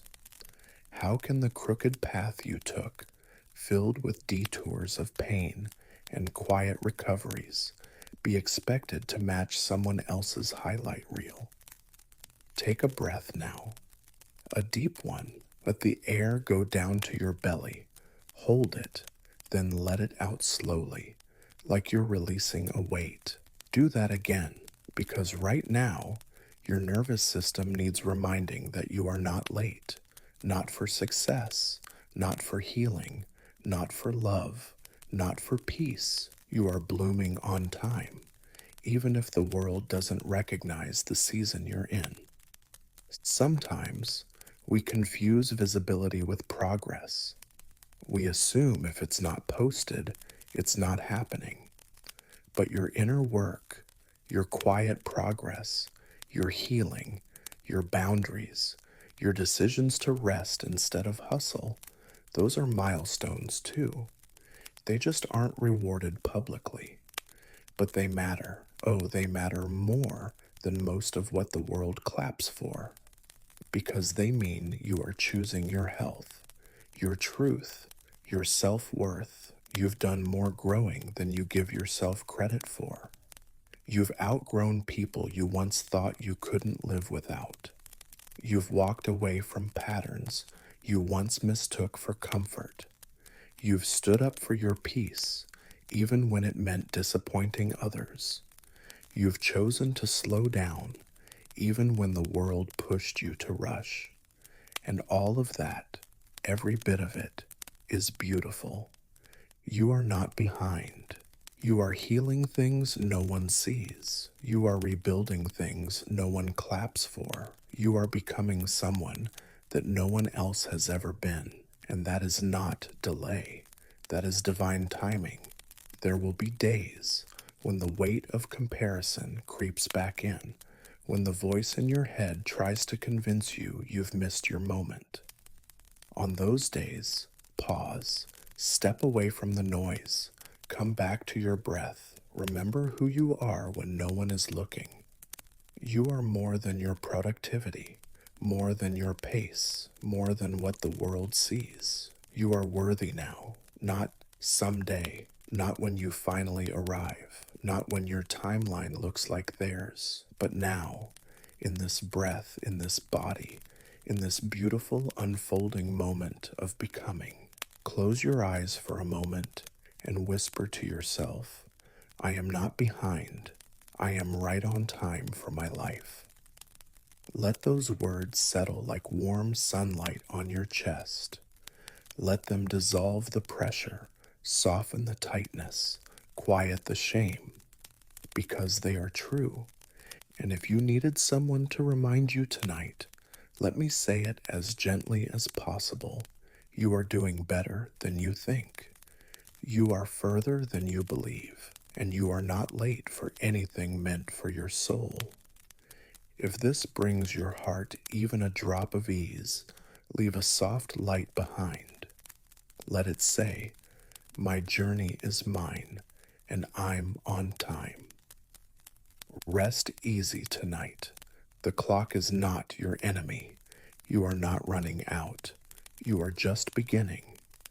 There are few aches as quiet and constant as the feeling of being an almost loved, almost chosen, almost enough. You've probably sat in rooms where your presence felt optional, waited on messages that never came, watched someone hesitate before claiming you, and convinced yourself their indecision was something you needed to earn your way out of. Maybe you softened your boundaries just to feel a little closer. Maybe you laughed at things that made you feel small, stayed longer than you should have, accepted the crumbs because they were better than being empty handed.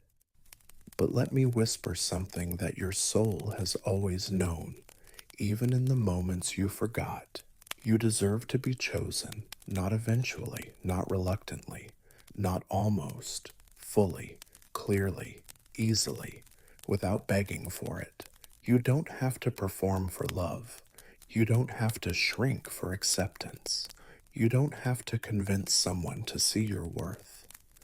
The right people will never make you wonder where you stand. They will never dangle their affection like a prize you have to earn. You are not a task to be completed or a lesson someone must struggle through before recognizing your value.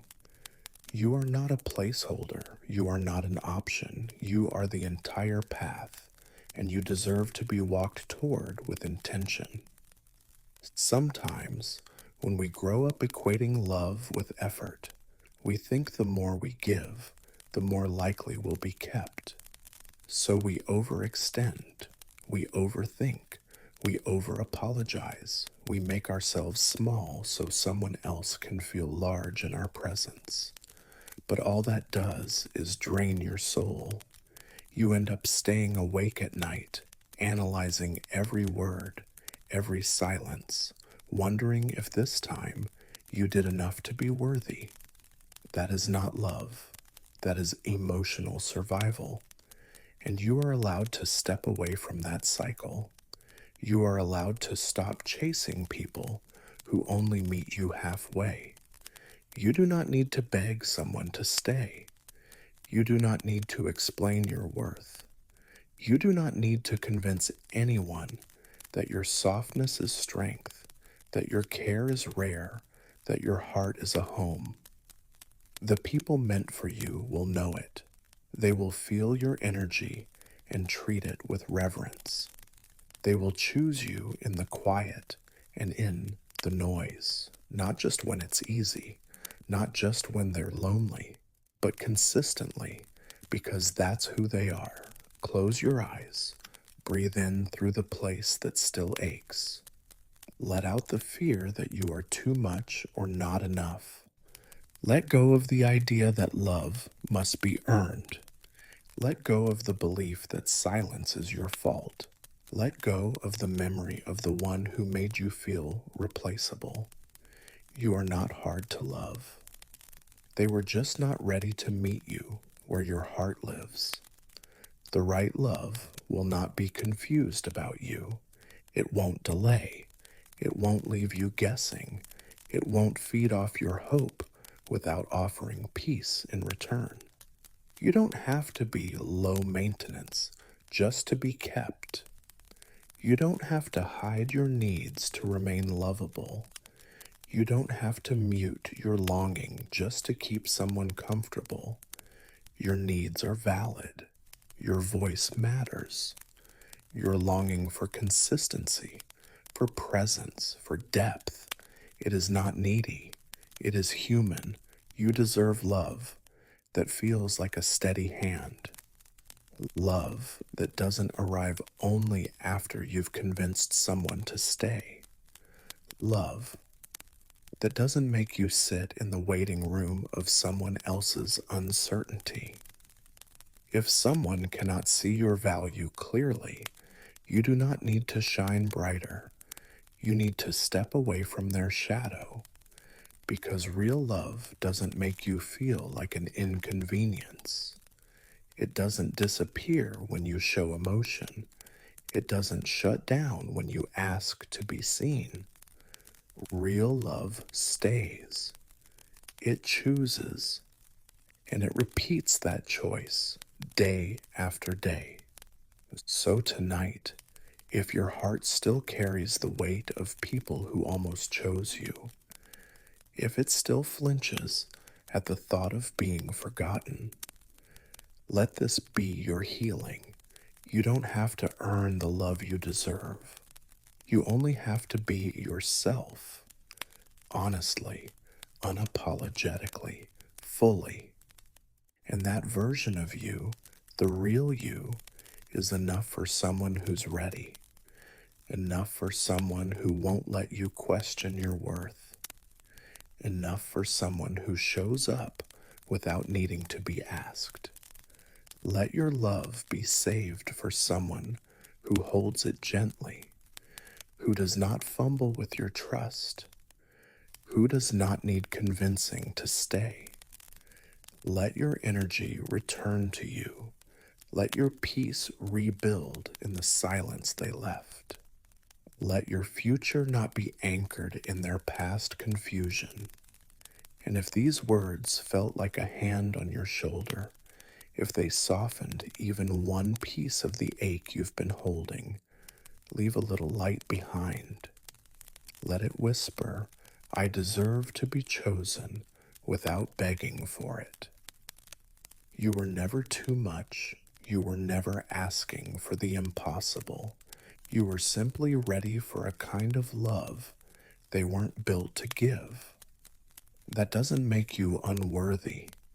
It makes you whole, still waiting, still healing, still open to the love that will finally stay.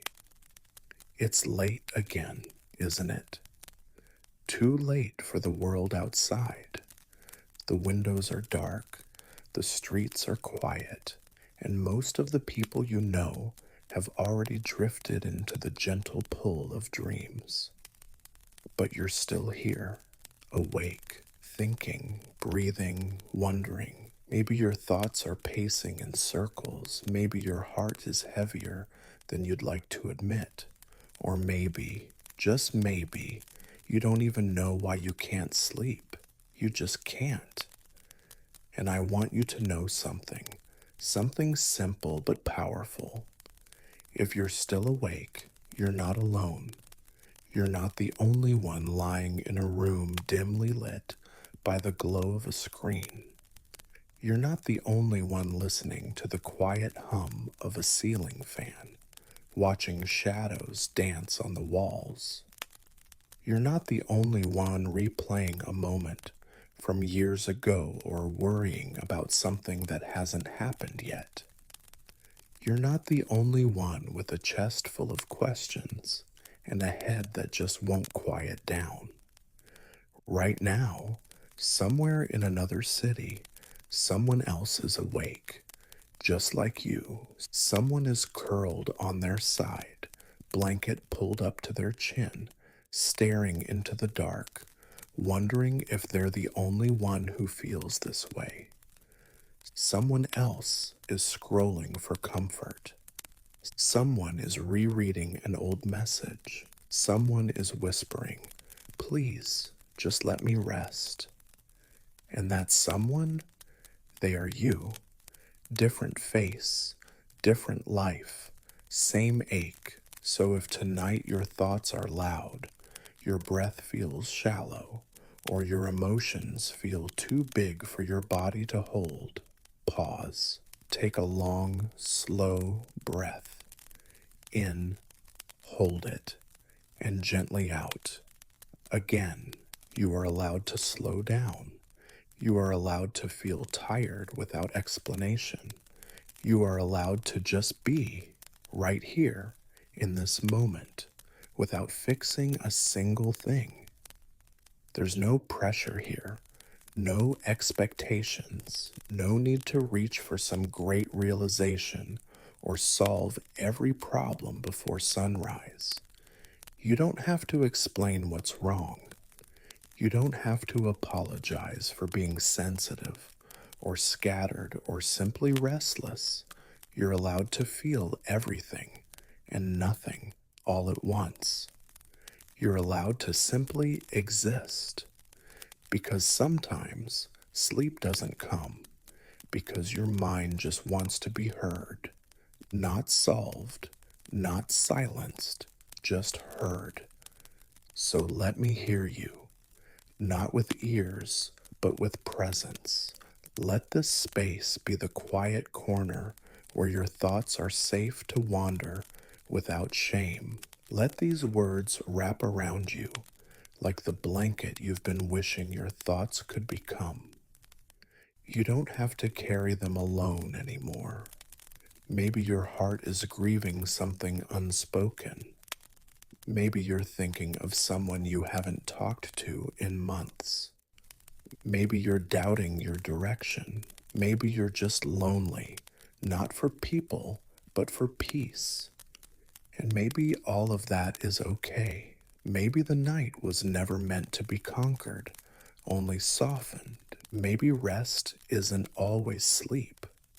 Sometimes rest is being reminded that you don't have to be strong right now, that you're allowed to unravel a little, that there's no shame in not having it all together. Let your chest rise and fall like a lullaby. Let your jaw unclench. Let your hands go limp. Let your spine melt into whatever is holding you. You're not failing just because your eyes are open. You're not broken just because you need more comfort than usual. You've made it through so much, quietly, softly, without fanfare. And tonight, you don't need to prove anything to anyone, not even yourself. You've done enough. You are enough. Let the clock tick without urgency. Let the moon watch over you without expectation.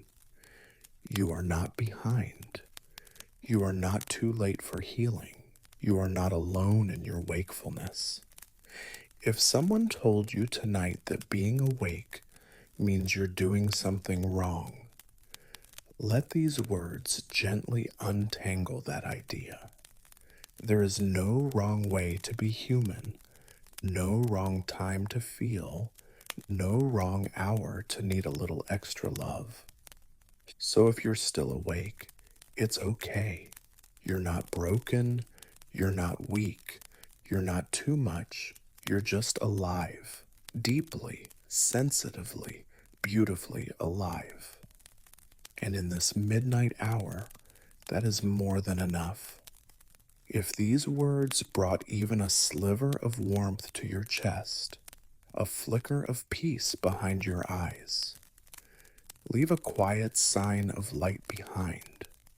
Let it whisper, even in this late hour, I'm held. I'm not alone. And if your eyelids begin to get heavy soon, let them fall. If your mind finally exhales, let it drift.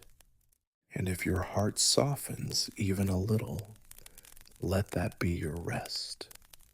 We made it to this moment together. And no matter what time it is where you are not alone anymore.